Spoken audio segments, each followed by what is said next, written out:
عدنا من جديد بعد بريك حتى نكمل البارت 2 من محاضرة الدايجستيف سيستم التي لا تنتهي. انا مش عارف عندنا شغالين انا وهي حد فينا هيخلص على التاني. تمام، فمش عارفين بصراحة. تمام، نتمنى احنا نخلص عليها. بسم الله الرحمن الرحيم. بسم الله. حتى المقدمة نسيتها. شفت ضغط الكلام ده، السر المقدمة ان انا بقولها. بسم الله الرحمن الرحيم. اللهم علمنا ما ينفعنا وانفعنا بما علمتنا وزدنا علما. تمام يا دكتور، كمل معايا يا سيدي. كنا بنقول organs associated with the digestive tract او digestive system، وهنتكلم حاليا. انا هعلي الريتم معاك علشان ايه؟ علشان الكلام اللي جاي يعني سهل. تمام، يعني حد ما سهل، بس انا عاوز تعرف من كل حته كلمتين مهمين جدا وتركز وتذاكر كده مع نفسك وتجمع الدنيا. فهنعلي الريتم اكتر ما احنا معليينه. تمام. the organs المرتبطه بالdigestive system: واحد السليفري جلاند، البنكرياس، الليفر، والجول بلادر. بسم الله الرحمن الرحيم. ننزل كده على السليفري. يقول لك ايه يا دكتور في السليفري؟ يقول لك السليفري دي سليفري جلاند غده. طيب الغدد، انا عارف ان الغدد والله في غدد كنا هنقول احنا اكزوكراين واكسوكراين والكلام ده. دي ايه نظامها دي؟ اجي اقول لك والله دي نظامها ثانيه عليه حبه كده كويس. تمام، ممكن هنكبر الخط نخليه مش مشكله. يقول لك ايه الغده دي؟ غده اكزوكراين. يعني ايه اكزوكراين؟ يعني بتصب التجويف بتاعها في دكت. فين الدكت ده؟ الدكت ده يا دكتور في البكال كافيتي، في بقك. واخد بالك؟ واخد بالي. طيب هما كام واحده؟ هما 6 صح؟ هما 3 صح؟ ازاي؟ هما 6 غدد. غده 2 3 4 5 6. هما 3 ازواج من الغدد واساميهم: الباروتيد جلاند، والسب مانديبيولار فك. سب مانديبيولار يعني تحت الفك، وسب لينجوال لسان. سب لينجوال يعني تحت اللسان، وباروتيد ادي باروتيد مكانها هنا. واخد بالك؟ واخد بالي. تمام، احفظ اساميهم مهمه جدا. احنا متفقين مع بعض ان الهيستولوجي هنركنه ان احيانا الله في الهيستولوجي. والبنكرياس حاجه كويسه جدا. يجي يقول لك ايه فيها؟ يقول لك والله في البنكرياس ان هو يقع في البوستيريور تو ذا ستومك. بص كده في المنظر، عايز اديك نظره انا. يقول لك تحت المعده، تمام، او ورا المعده كمان، بس ايه داخل فيها. بص كده المنظر ده، شايف هنا؟ شايف الصوره دي؟ متخيل اظن انت المنظر. تمام، يقول لك الجزء بقى هو خابط في جزء كده معين اسمه الديدينم. هو خابط في الديدينم. فانا اجي اقول لك المنظر ده بصراحه عامل زي حرف السي، فانا هسميه سي شيب، شكل السي. فاكر كان في حاجه كان حرف في شيب، فاكرها؟ كانت مين؟ كانت اللسان، كانت التنك. اللسان كان عامل كده، نازل كده، عامل زي ايه؟ زي في شيب. واخد بالك؟ تمام. فده هسميه سي شيب اوف ديدنم، المنظر ده. طيب انا استفدت ايه؟ اجي اقول لك بس ان في جزء ضامر كده، جزء ضامر صغير خالص اسمه ايه؟ اسمه انسينيت بروسيس. الجزء ده ضامر تالف كانه، ده داخل في السي شيب، داخل في جزء الضامر ده، داخل في حته السي شيب بتاعت الديدنم. تمام، وادي المنظر. ادي عندك نيك، عندك بادي، وعندك تيل. عدي يا باشا زي الفل. هيستولوجي اوف بانكرياس لما ناخد الهيستولوجي ان شاء الله.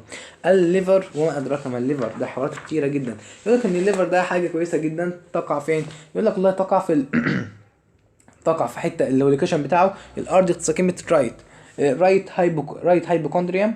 وتقع في حته اسمها ابيجستريك ريجون. ابيجستريك ريجون دي حته، عارف عامله زي ايه؟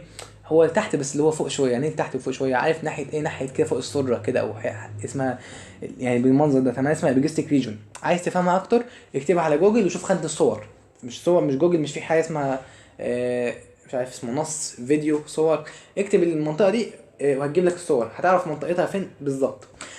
ليفر هاز 4 لوبس. ايه ده انا ما كنتش متوقعها. اما انت متوقع ايه؟ انا متوقع والله هم في فصين، فص يمين وفص شمال.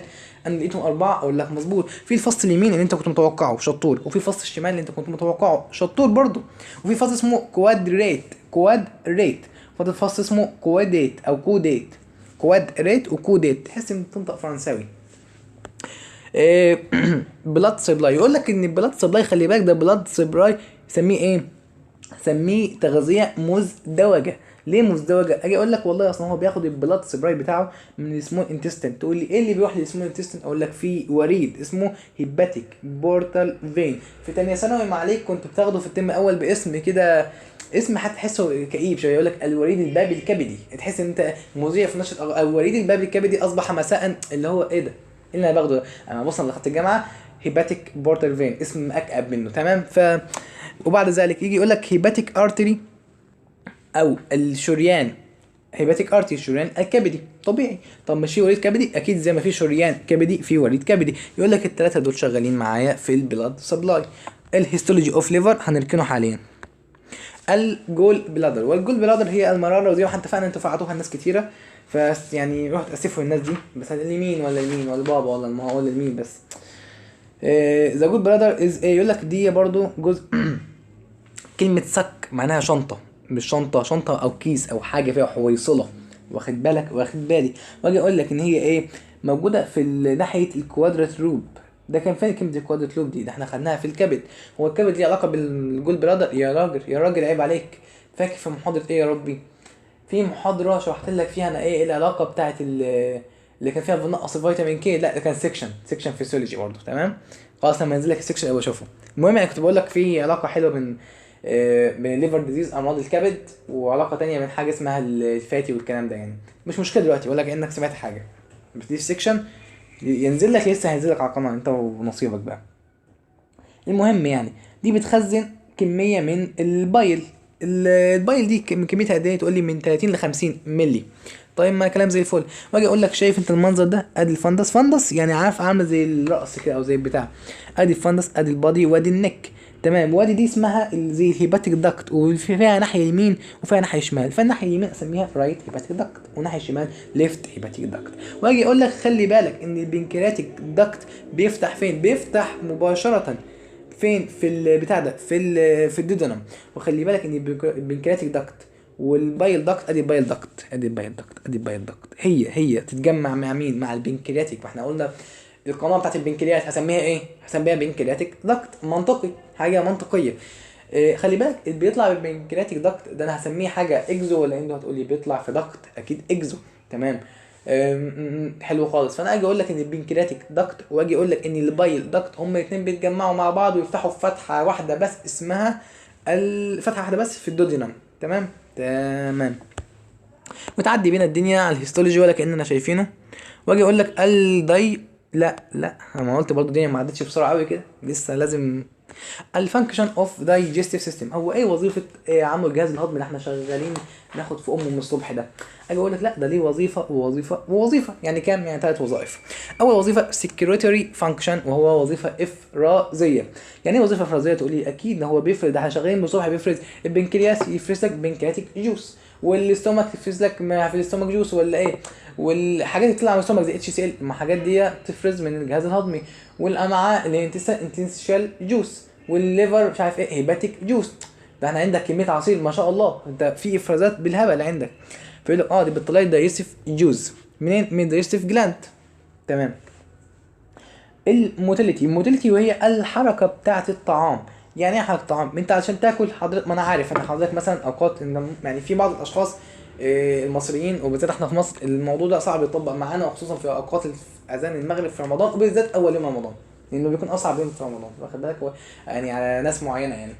فيجي يقول لك ايه؟ اول يوم رمضان انت عادي انت بكره رمضان يا تمام كل سنه وانتم طيبين وعادي ما حصلش في حاجه، وانت بقى بتاكل ونظام اكلك ما تفطر تتغدى تتعشى تروح الجامعه ودي زي الفل. فجاه هتصوم اول يوم بقى، صمت بكره، فانت بعد ما اتسحرت اي كلام، انت بقى مش حاسس باللي هيحصل لك.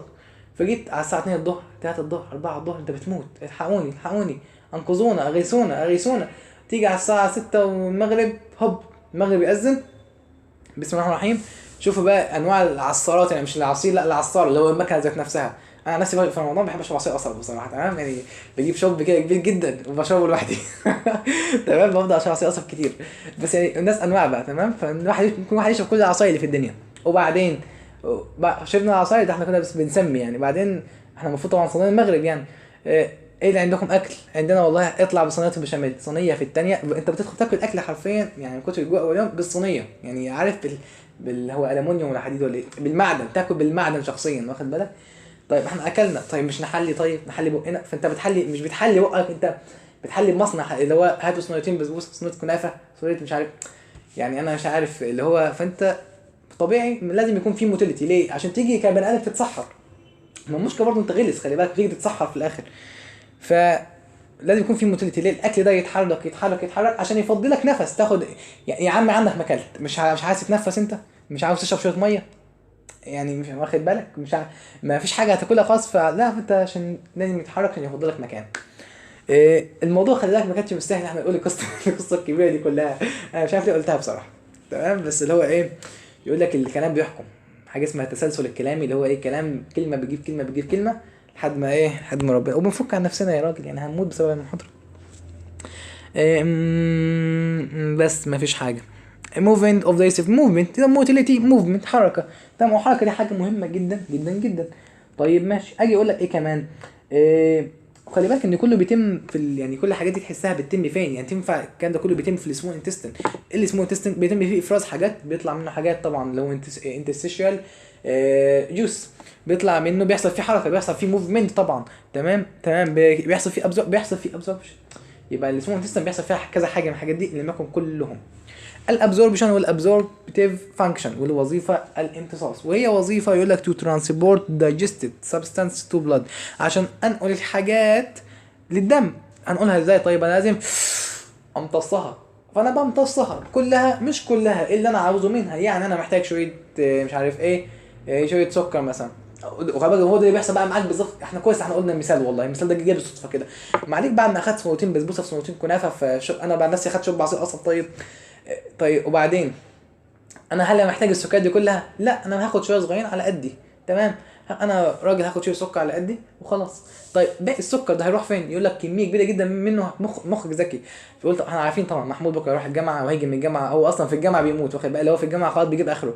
فبالك في المواصلات هيجي على الساعه 2 الظهر اصلا، وده عيل ايه، هتلاقيه واقع منك ومش هيستحمل. لا لا لا، خليه له شويه في الكبد وشويه في العضلات وشويه مش عارف ايه. فتلاقي ان الساعه 2 الظهر بيستهلك الشويه اللي هو خزنهم من الوليمه اللي معليك اكلتها في الفطار. فهو بيعمل بعد ما يخزنها ويوديها في الدم ويوديها كمان في اماكن تانية غير الدم، بيعمل ترانسبورت دايجستيف سبستانس، بينقل المواد المهضومه للبلد. الدايجستيف جوس، ويبدا معاك من اول ما بدانا، من اول بقك. تمام، نبدا من اول جديد بقى بس باختلاف مختلف عن الدايجستيف. اجي اقول لك والله بقك بيطلع حاجه اسمها الساليفيا، اللي هو اللعاب، واخد بالك، عارف اللي بيقول لك تف عليه لو نجحت، هو ده بالظبط اللي بيطلع، هو ده اللعاب. سليفيا اللي هو، او سلايفا اللي هو اللعاب فروم سليفري جلاند.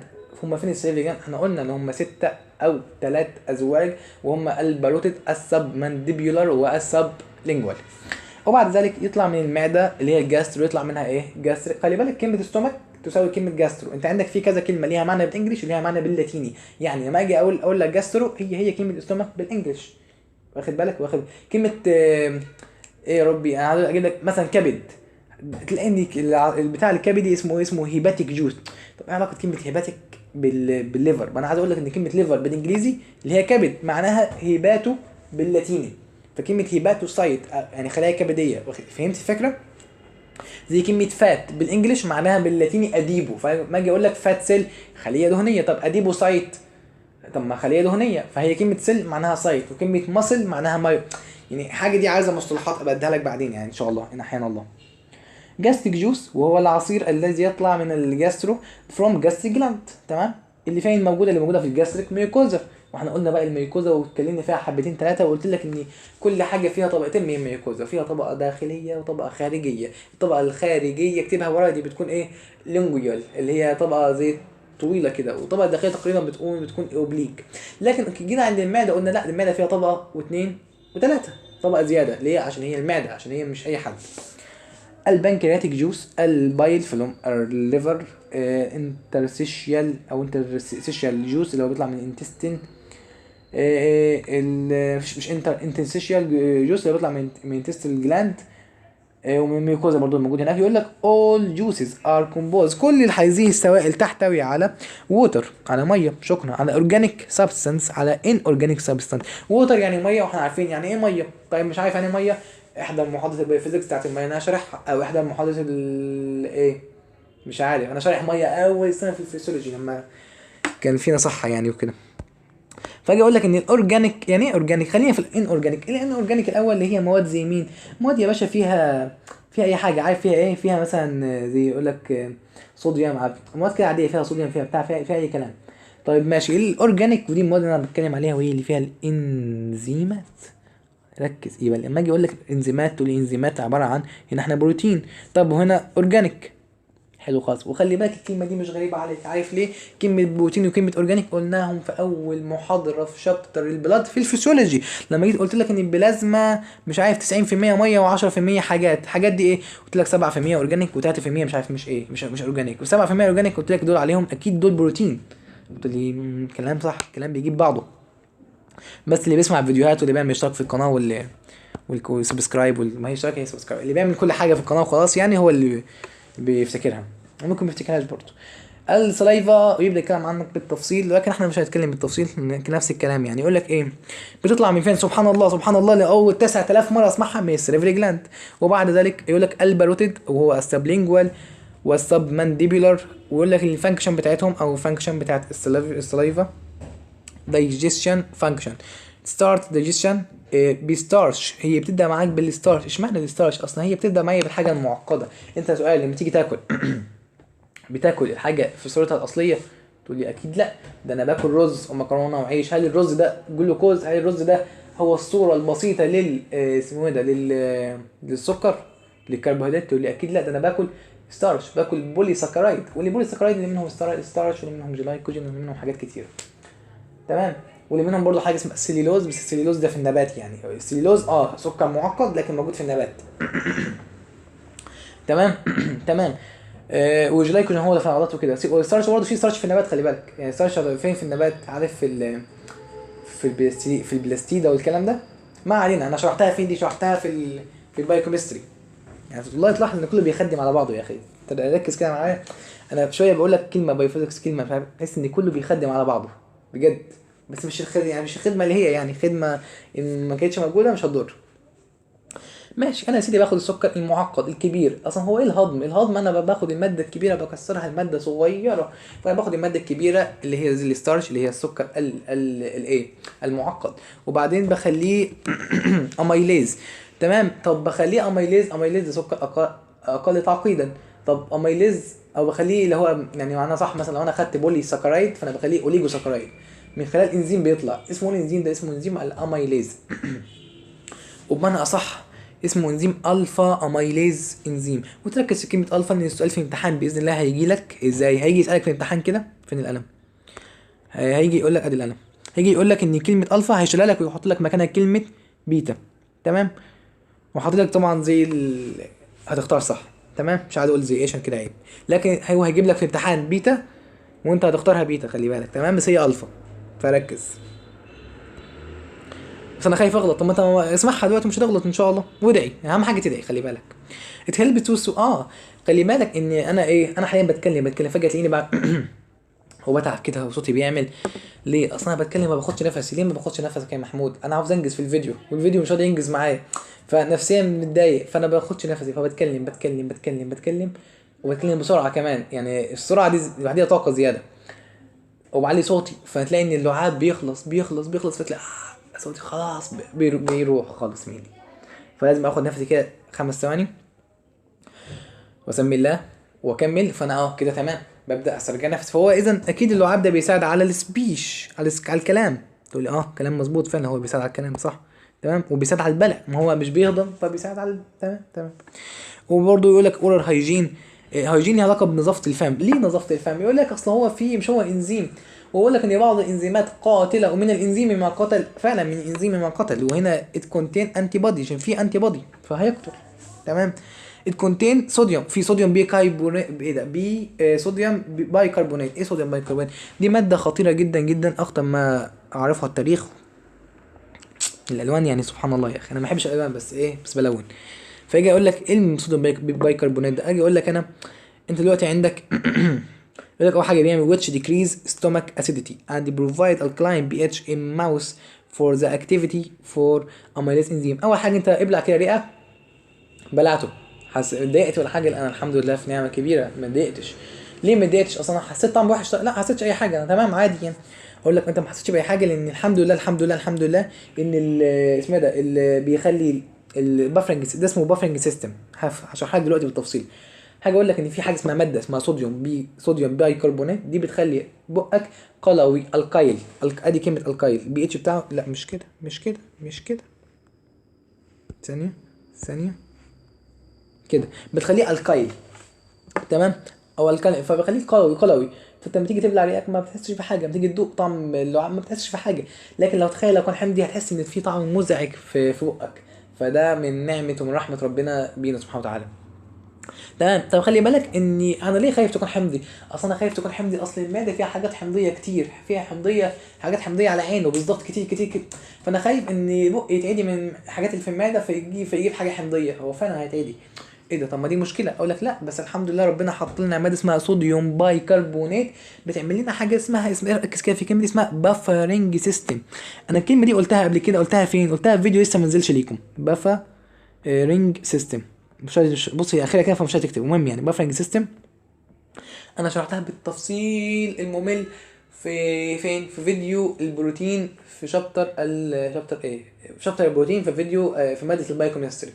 الفيديو ده اتصور وتقريبا يتمنتج وانا مكسل انزله من ساعه ما عملته. انا عملته من بدري بس عندي حاله كسل ان انزل الفيديو ده، قلت خليه لما ربنا يريد، هو هينزل في يوم من الايام كده كده.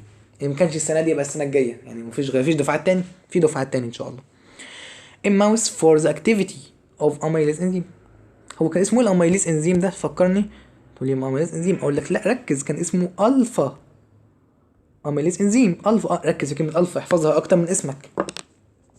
اي حاجه في الدنيا ليها كنترول. يعني انا اللهم لك الحمد لما اجي اكتب كده اعمل دايره على البتاع دي، مش انا كده عملت كنترول على القلم؟ انا في قلم بستخدمه حاليا بس بكتب بيه على التابلت، عملت بيه كنترول. طبعا الكنترول الاساس طبعا معانا في كل حاجه. وهو طبعا إيه حتى دايما اقولها كده، اللي هو ايه، انت مالكش ولا حول ولا قوه، واخد بالك؟ اللي هو اي كنت انت عشان تعمل قلم، عشان نعمل من هنا لهنا، انت محتاج يعني ما تعرفش تعملها لوحدك، واخد بالك؟ محتاج ربنا اللي يخليك تعملها. فيقول لك عشان تحرك القلم من هنا، من القلم من هنا هنا، دي يعني مش بقدرتك، واخد بالك؟ حتى كده لما تقول لا حول ولا قوه، مفيش ولا حول ولا قوه غير بالله سبحانه وتعالى او الا بالله. يعني بس انا فاهمك يعني كلمه كنترول، بس جت الكلمه دي في دماغي. فكنترول او التحكم في السليفري سيكريشن. ربنا سبحانه وتعالى حط حاجات تتحكم. عندي انا في التحكم تاخدها ملحوظه، هم اتنين ميكانيزم ما لهمش تالت، وهم النيرفس سيستم ميكانيزم والمين والهرمونينج ميكانيزم.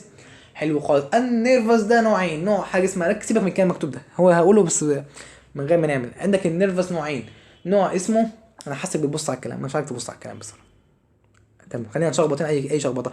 عندك احنا قلنا نوعين، نوع نيرفس ونوع اسمه هرمون. تمام. النيرفس ده نوعين، نوع بشرط ونوع من غير شرط. تعال ناخد كده المثال بتاعنا هنا، اجي اقول لك انا ايه نفس الكلام. النيرفس او الكونديشن ريفلكس، كونديشن يعني شرط، كونديشن يعني شرط، ان كونديشن يعني من غير شرط. خلي بالك ان السليفري جلاند، ودي تجمعها في ورقه حلوه كده تكتب على جنب، ان السليفري جلاند نيرفس بس، الكنترول بتاعها نيرفس بس. طيب حلو. ومين طبعا في النيرفس معانا؟ عمو البارا سيمباتيك. واجي اقول لك ان النيرفس كنترول ده او النيرفس في منه كونديشن اللي هو بشرط. ايه الشرط بتاعك؟ يقول لك الشرط بتاعي والله انا شرطي لذيذ انا طيب. ايه الشرط بتاعك؟ طيب تعدي ناحيه محل تشم حاجه، حد يجي، عارف في ناس كده ايه اللي هو عارف، اللي هو انت تبقى صايم مثلا والساعه كام؟ الساعه 4 العصر، اللي هو وقت الغداء اللي انت المفروض متغدي وجاي بقى من الجنب، فتلاقي واحد يقول لك في العربيه انا نفسي اتغدى. عارف انا مثلا انا هتغدى ايه يا ربي؟ انا مش عايز اقول دلوقتي عشان لو اتفرج عليا بالليل متاخر ما تجوعش.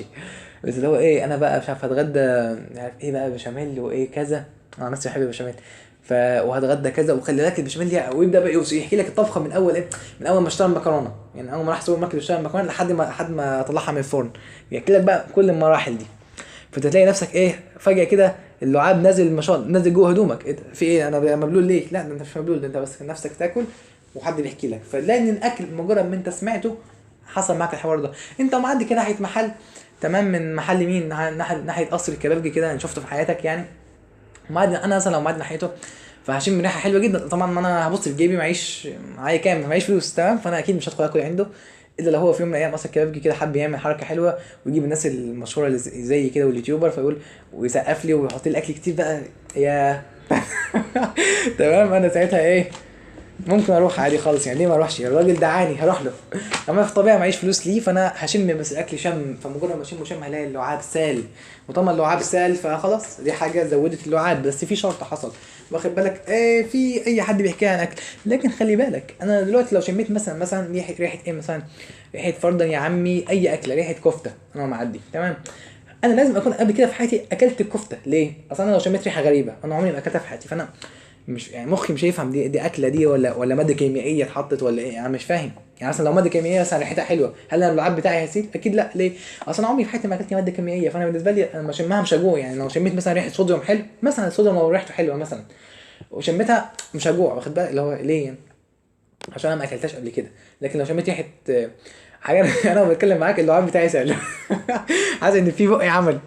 فلو انا وبتكلم معاك، لو انا حد بيقول لي ريحه الكفته وبتاع وشميتها وسمعتها، انا اكلت قبل كده كفته، فانا مخي فهم، يا مخي تخيلها فافتكرها، واخد بالك؟ فيقول لك ان مخك يشتغل لازم حاجه اسمها سيربر كورتكس. ايه السيربر كورتكس؟ دي حته في الدماغ هي المسؤوله، اي حاجه بتاكلها، اي حاجه بتشمها، اي حاجه بتشربها بتوصل لها اشاره بيها زي بتخزن. عارف اللي هو لقطه شاشه، صوره، لقطة شاشة عنها، صورة شاشة كده أو سكرين، خدت سكرين شلته في دماغك لصورة الكفتة، سكرين صورة البشاميل، سكرين مش عارف آه ماشي يا سيدي. بعدين يقول لك ايه؟ بالرؤيه، بالهيرنج، بالسمع، بالميموري، بالكلام الحلو ده كله. طيب في شرط اسمه شرط ان كونديشن. يعني ايه شرط ان كونديشن؟ يعني انا الجوع دلوقتي وانا قافل على نفس الاوضه ولابس المايك وعايز اتعشى بقى، انا بالليل عاوز اتعشى، بس مش هينفع اسيب التصوير، فانا هفضل احط القلم ده في بقي وافضل اعضعض في القلم، انا اعض في القلم يمين شمال بتاع التابلت ومش هيحصل له حاجه، احطه من الناحيه السليمه يعني. فجاه الاقي ان بقي فيه لعاب. ايه ده؟ طب انت القلم، انت عمرك اكلت قلم في حياتك؟ اقول لك لا، هي الفكره مش في كده، في حاجه بتقول لك وهو الشرط، وهو بدون شرط. يعني ايه بدون شرط؟ اجي اقول لك اي حاجه تحطها في بقك سواء انت عارف هي ايه مش عارف هي ايه، صاحي مش صاحي، خلي بالك بحته الصاحي دي كلمه بشرط، يعني لازم تكون كونشوس يعني انت واعي، يعني صاحي، يعني فايق، يعني مركز، مش مغمى عليك. لو مغمى عليك وقلت لك حله بشاميل اللي جنبك، ايه حله البشاميل دي؟ البشاميل مش بتحلى، معلش لخبطنا البتاع ده. جبت لك اي حاجه، جبت لك اي حاجه تشمها، هل انت مجرد انت مغمى عليك مش ولا حاسس بحاجه؟ ان كونشوس، لازم تكون كونشوس وفايق ورايق ومظبط الدنيا. فانا اجي اقول لك اللي بدون شرط ان انا لو جبت قلم كده اي حاجه احطها في بقي، سواء انا صاحي او سواء انا كمان فاهمها مش فاهمها، اكلتها قبل كده، اي حاجه هتلاقي ان بقك فجاه فرز اللعاب. تمام تمام. هنا اسال سؤال بصراحه بره المنهج، بس ليه علاقه حته اللعاب دي. ليه الكلب، يعني حد يقول لي السؤال ده او يجاوب عليه في الكومنت، ادخل ابحث عنه على جوجل، مش شرط يعني عارف المعلومه كان خيرا بها وبركه، انا مش عارف اعرفها من جوجل. ليه الكلب دايما كده تلاقي لسانه من بره واللعاب نازل منه؟ ليه يعني؟ ليه على مع ان القطه مش كده يعني، فاهمني ليه؟ الحته اللي بعديها ويجي يقول لك ايه؟ ده شكل المعده، واللي احنا اتكلمنا عن البنيه بتاعتها وقلنا ان ده الفندس، واخد بالك؟ قلنا ان دي البادي، وقلنا ان دي البايلوريز، وقلنا ان في هنا حاجه اسمها، فاكر؟ بايلوريز فالف او بايلوريز سفينكتر، وقلنا ايه الملاحظات عنه؟ انه والله ان ده موجود فعليا. يعني ايه فعليا؟ يعني ده ترو فالف. يعني ايه؟ يعني ده اناتوميكال فالف. قلنا في بارت 1 من المحاضره قبل البريك يعني. وقلنا ان خلي بالك ان هي اي حاجه فيها طبقه واثنين، لكن المعده دي معده مش اي حد، فيها 3 لاير اوف ماسل. دي فيها 3 طبقات مش طبقه واحده. تمام. وقلت لك ان في حاجه اسمها ريويج، وقلت لك ان دي عامله زي الطيات، متنيه، وشايف ادي المنظر بتاعها الواضح. ليه؟ بل تتني عشان لما عليك تاكل تتفرد شويه، واخد بالك؟ اما لو هي مفروده، طب انت هتمنعها او بعدين هيكون في حاجه غلط في الاخر. تمام. الجاستريك جوس وهو ده عصير المعدي. ليه؟ لانه بيطلع من المعده. يقول لك سكريتد فروم جاستريك جلاند، سبحان الله. وبعدين في الميوكوزا ستومك. جاستريك ميوكوزا كونتين، تحتوي على الميوكوزا نيك سيل، ودي بتطلع لك سبحان الله شيء بتطلع لك الميوكوز، يعني حاجه منتهى العجب يعني. البريشيال سيل، ودي بتطلع لك اتش سي ال. والشيف سيل، ودي بتطلع لك حاجه اسمها بيبسونوجين. خلي بالك ده بيبسونوجين ده انزيم.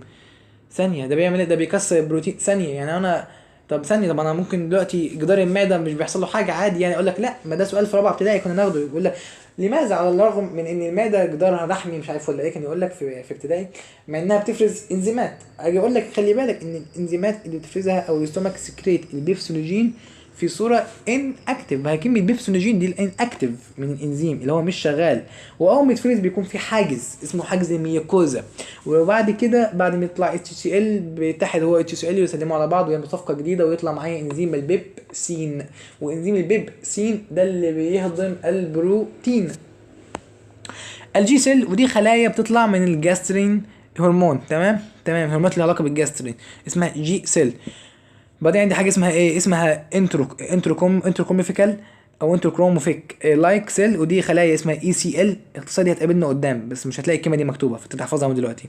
ودي بتطلع او بتفرز الهستامين. طب بالظبط عشان تكون فاهم، هي بتتحد مع ماده كده هناخدها ان شاء الله ممكن سلايد او اتنين يعني، هتتحد مع ماده ويفرزوا مع بعض الهستامين.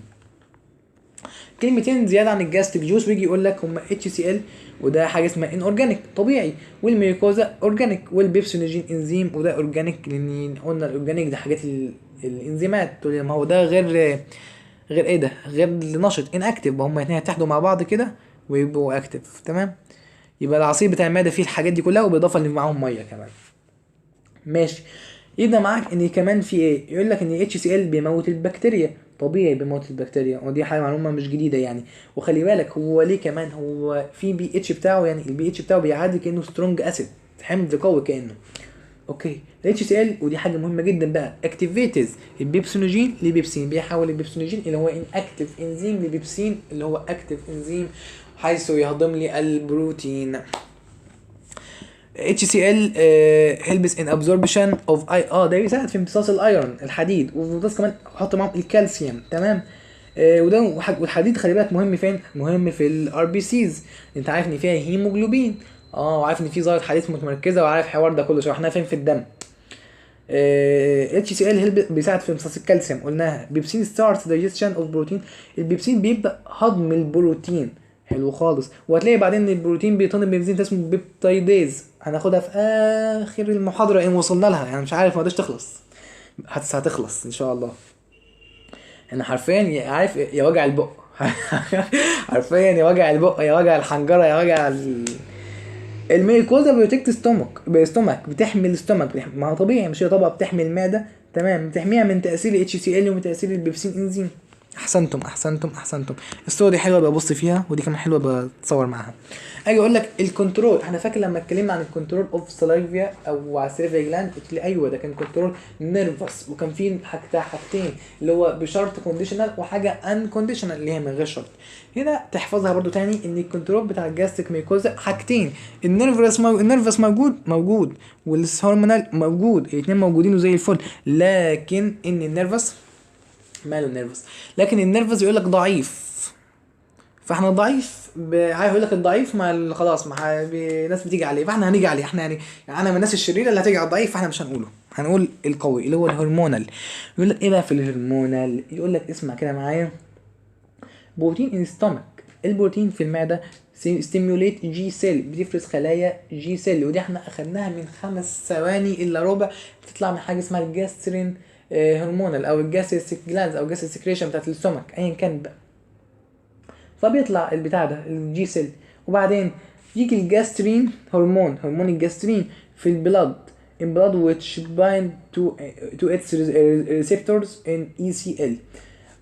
يبقى ثانيه، هو بيطلع الجي سيل، الجي سيلز بتطلع وتفرز لي حاجه اسمها الجستين هرمون.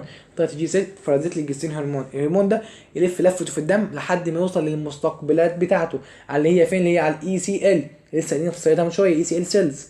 تمام، وبعدين وصل هناك على المستقبل، هو والمستقبل والله اتحدوا مع بعض وعملوا سكريشن للهيستامين. عشان كده انا قلت لك خلي بالك الاي سي ال بتمسك في حاجه في الاول اللي هي الجستين هرمون، وبعد ما اداني هيستامين بس خلاص اداني هيستامين، وبعدين راح للريسبتور بتاعته، سواء ايا كان بقى مكان الريسبتور بتاعته فين، وليها علاقه بالجاستريك جلاند. قال لك ان جاستريك جلاند سيلز تو سكريت جاستريك جوس، قال لك الحاجات اللي طلعت دي راحت للريسبتور موجوده في الجاستريك جلاند في الغده اللي ليها علاقه بالمعده. تمام، قالت لها يا جاستريك جلاند افرزي لي الجاستريك جوس. احنا ده كنا بنتكلم فين في الجاستريك جوس.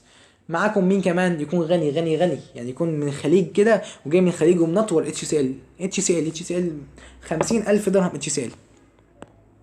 صورة جميلة جدا برضو. بص هي صورة حلوة خالص، عارف تنفعك في فين تنفعك، الكلام الحروف دخلت في بعض، لا اله الا الله. بص هو كاتب لك شكل المعدة، كاتب لك بقى من اول ما يطلع الجاسترين هرمون ويروح بقى فين، يروح بقى للبريشر سيل والنون بريشر سيل. تمام، الجي سيل بتطلع للجاستريك، بعدين الجاسترين يروح يتصل بالاي سي ال، بعدين يطلعوا لك مين، يطلعوا لك الهيستامين، وبعدين الهيستامين يعمل لك ايه بقى، الهيستامين يروح للريسبتور في الجاستريك جلاند، يروح للريسبتور دي يقول لها سكريت الجاستريك جوس ويكون معاهم اتش سي ال. تمام، تقول لي تمام. البنكرياتيك جوس، وهو العصير البنكرياسي. والعصير البنكرياسي ده عصير جميل جدا. يجي يقول لك في ايه والله، يجي يقول لك ان في العصير البنكرياسي او في البنكرياتيك جوس، اول حاجه انت عارف ان البنكرياتيك هي اكزو، حاجه اكزو. يعني ايه اكزو؟ يعني بتصب في ضغط. اه يعني مش عكس كلمه اندو، فاكر اندوكراين واكزوكراين؟ يا اكزوكراين اللي هو بتصب في ضغط، وكمان ليه حاجه اسمها جزر اسمها اسيناي. ان خلاك البنكرياس ده كان في اندو وفي اكزو، في الاثنين. تمام. فيجي يقول لك ان الانزيمات الموجوده في البنكرياتيك جوس دي مش بتشتغل في وسط حمضي. المعلومه دي مش عارف فين بس انا افتكرتها دلوقتي يعني، فاكتبها ايا كان مكانها بقى. اجي اقول لك ان البنكرياتيك جوس الانزيمات اللي فيه مش بتشتغل في وسط حمضي، في الاسيد ميديا. تقول طب هو منين هيجي لها الحمض؟ منين هيجي لها الحمض ده؟ منين مش هيجي لها غير الحمض؟ ده المعده بعت لها، يعني بعت لها عربيتين محملين اتش سي ال، نازلين تحت. فلازم فيجي يقول لك لا، فلازم حاجه تعادلها، حاجه تعمل لها معادله، تعمل لها تخليها القيل. فمين؟ والله انا اخدته من شويه بيعمل العمليه دي، كان اسمها عمليه البافرنج سيستم، وكان بيعملها حاجه اسمها صوديوم بايكربونات. اهو واخد بالك دي في الملحوظه الثانيه اصلا. انا بقرا كده عادي من غير ما ابص ما ببص في النقطه دي يعني.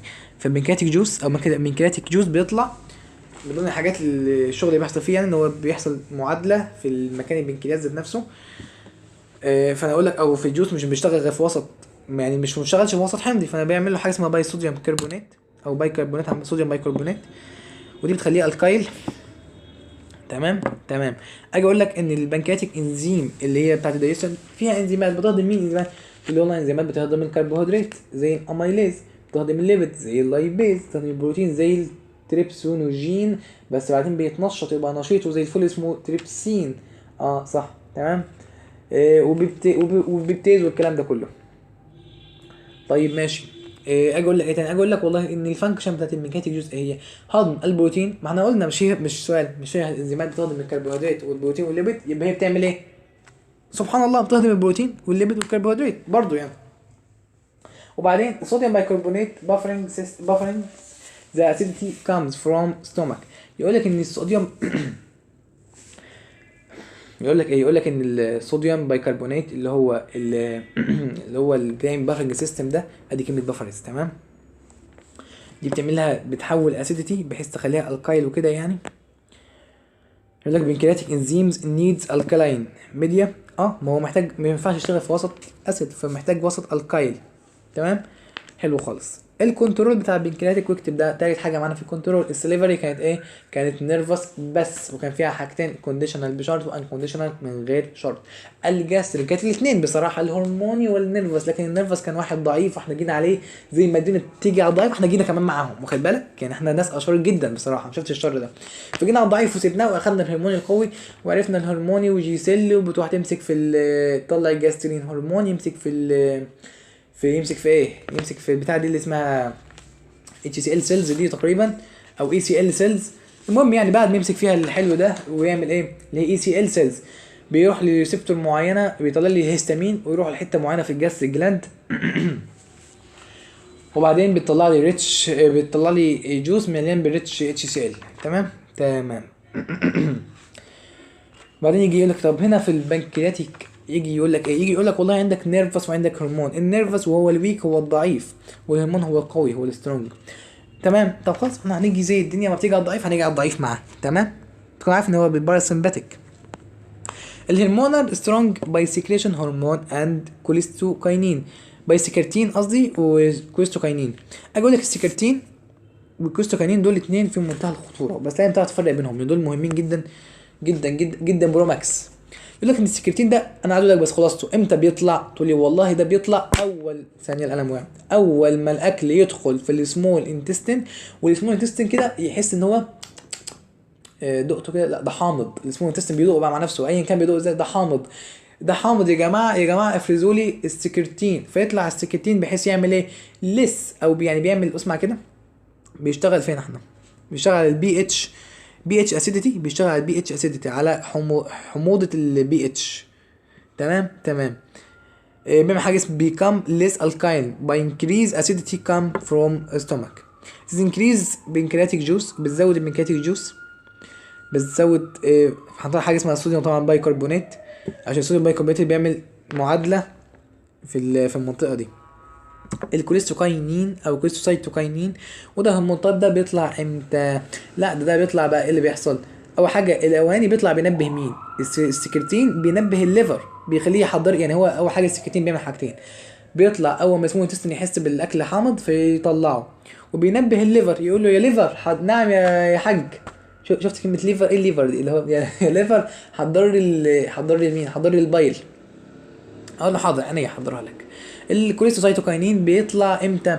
لما يحس ان في ليبيد او في بروتين، يعني اسمه تستن تحس ان في، لا دي ليبيد، دي بروتين. تمام. فاما يطلع في الفات ويطلع في البروتين فبيطلع الراجل ما بيتاخرش. وبيطلع كمان بينبه مين؟ ده بيروح ينبه الجول بلادر، يقول لها يا جول بلادر، تقول له نعم، تقول له حضري لي اسمه ايه ده اللي هو يعني الجوز بتاعك او العصير بتاعك ده او البتاع ده اللي بيطلع منك يعني. تمام. او تعمل حاجه اسمها ايه؟ حاجه اسمها جول بلادر، حاجه اسمها ايفاكويشن. كلمه ايفاكويشن دي كلمه مهمه. يعني يقول لها يا جول بلادر، هو بالظبط كده، حضري لي او اعملي لي الايفاكويشن. ايفاكويشن كانه بيقول لها اعملي لي اخراج للبتاع ده. تمام. فبتعمل له حاجه اسمها ايفاكويشن. في كلمه ثانيه ليها نفس المعنى ايفاكويشن بس انا مش متذكرها بصراحه. كلام زي العسل ده، شوفوا. تمام. عايز اقول لك بس يعني قبل ما تشوف في كلمه كده نشوفها مع بعض. ايه الكلمه اللي نشوفها مع بعض في الكلام ده؟ كبر كده بس شويه، نكبر ثانيه. اعمل كده، افتح كمان، كبر. تمام. تعالى هنشوفه بس كلمه كده صغيره. اجي اقول لك ان السكرتين ده بيعمل ايه؟ خلي بالك ده بيكون فيه برضو ميه. تمام. وبيطلع لي ايه؟ بيطلع لي البايكربونات، الصوديوم بايكربونات، صوديوم بايكربونات. مش كلمه ميه، بيطلع لي ووتر سكريشن ريتش ان HCO3 صوديوم بايكربونات. واحنا قلناها فوق يعني. قلت لك انا في الدودينم، ليه دودينم؟ مش انا قلت لك في السمول انتستين في نفس الفكره.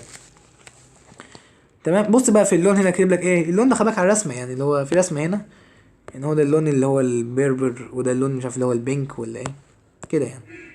الرسومات دي مهمه خلي بالك. طبعا انا مش بقولها عشان الرسومات دي هي الشرح اللي انا قلته، فاهمني؟ فانت بص في الرسمه يعني، وممكن نقولها في المراجعه ان شاء الله. تمام. الكوليسايتوكاينين يقول لك ايه؟ كوليسايتوكاينين يقول لك ريلايز ذا، بيطلع برضه فروم ذا ديدنم. تمام. كوز بنكرياس تو ريليز سكرتين او سكريشن اوف دايجستيف انزيم. ما احنا قلنا بيطلع انزيمز، ليه انزيمز؟ عشان عايز يموت وعايز يضرب الفات والبروتين والحاجات اللي داخله دي. وتنساش ان في حاجه عندنا اسمها باراسمباثيك، اي نعم هو ضعيف بس يعني قولوا يا راجل. طب حتى يعني باب جبر الخواطر، قولوا وخلاص، فتنساهوش يعني. تمام. تقول لي كده تمام، اقفل يلا. اجي اقول لك وبعد ذلك الليفر.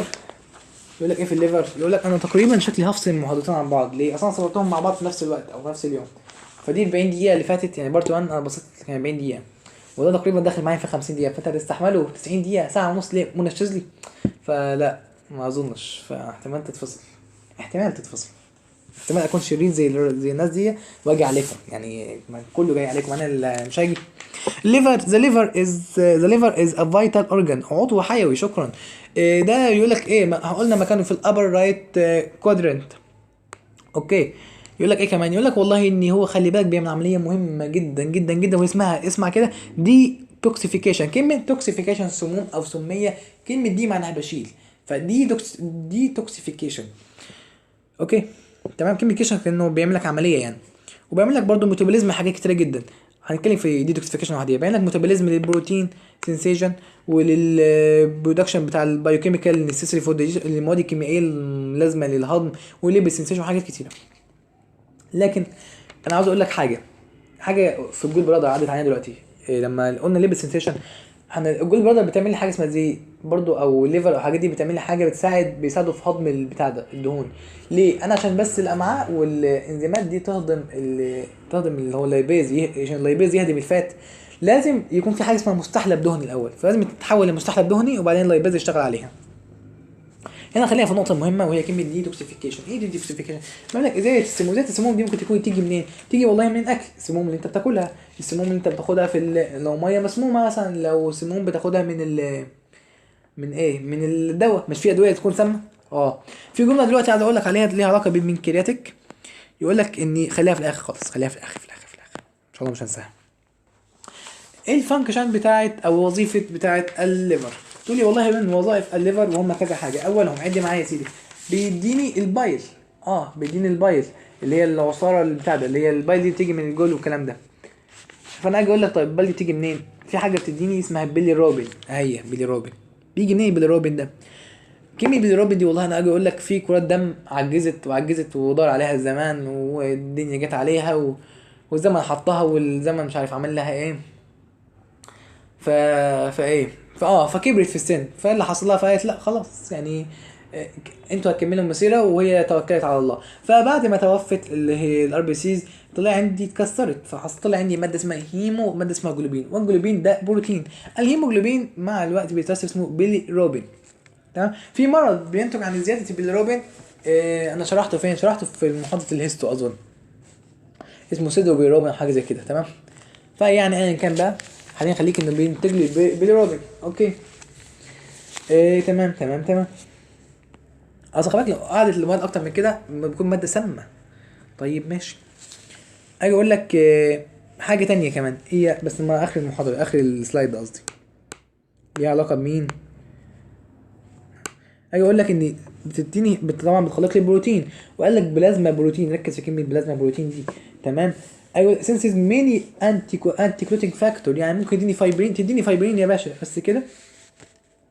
ده خلي بالك البيليروبين ده بيروح في الجول بلادر عشان تكون عارف. بعدين بتديني بتخلق لي الفات اللي هي الجليسرول الفاتي اسيد، تركيب الفات. هي دي حته عايز اقول لك عليها، دي توكسيفيكيشن التوكسين، بتشيل السموم من الدرج اللي هي بتخليها اللي هي inactivation and hormones that excreted او excreted in urine through kidney. تعال نشوف الكلمتين، نشوف السطر اللي بعدين نقولهم مع بعضيهم. convert highly toxin substance example ammonia to urea to less toxin substance and many conjugate with other substance drug and toxin then secrete in blood. تمام. excrete in urine or bile excrete in stool. اجي اقول لي معليك انا ايه بس، اجي وانا اقول لك تعالى في الصفحه الحلوه دي. لو انا جيت قلت لك عارف تركيب البتاع ده اللي هو تركيب اليوريا، تقول لي تركيب اليوريا انا عارفها. اجي اقول لك تركيب اليوريا اصلا هتلاقيها مثلا سي دبل بوند او، هتلاقي ان في ان اتش ان الاتش ان اتش 3 واخد بالك كده، وادي ان اتش 3. ايا كان بقى تركيب المعادله دي الاو مظبوطه، السي 1 2 3 4 والان 1 2 3 مظبوطه زي الفل. اجي اقول لك ان الان دي فيها مجموعه امين. ايه المشكله؟ مجموعه امينو او مجموعه امين بمعنى صح امين. مين امين ده؟ مجموعه امين دي اللي هي مجموعه ان اتش وكده، دي مجموعه عاديه خالص، بس مجموعه عيبها الوحيد ان هي موجوده في البروتين. يعني انت ممكن تاكل البروتين وتحس بطعمه لذيذ، بس ما تاخدش بالك ان الماده دي ماده سامه. فلكن بيحصل عمليه مهمه جدا فين؟ في الليفر. يجي عمو الليفر كده، ادي الليفر، يقول لي عنك انت تزعلش انا هعمل عمليتين كمان مش عمليه واحده. اول واحده هعمل لك حاجه اسمها كده ترانس مين بس، ترانس مش هي ترانس امينو او ترانس امينيشن. ترانس ثانيه كده انا كبرت خط زاد على اللزوم، كلمه مش سهله اصلا. تمام. تعمل حاجه اسمها، ما خلاص يا عم. تمام. ترانس امينيشن، ترانس امينيشن. وبعدين بتعمل لي عمليه تانية اسمها دي يعني بشيل دي مين يا ترى؟ اكيد امينيشن برضو، يعني ما مش عايز ذكاء، دي امينيشن.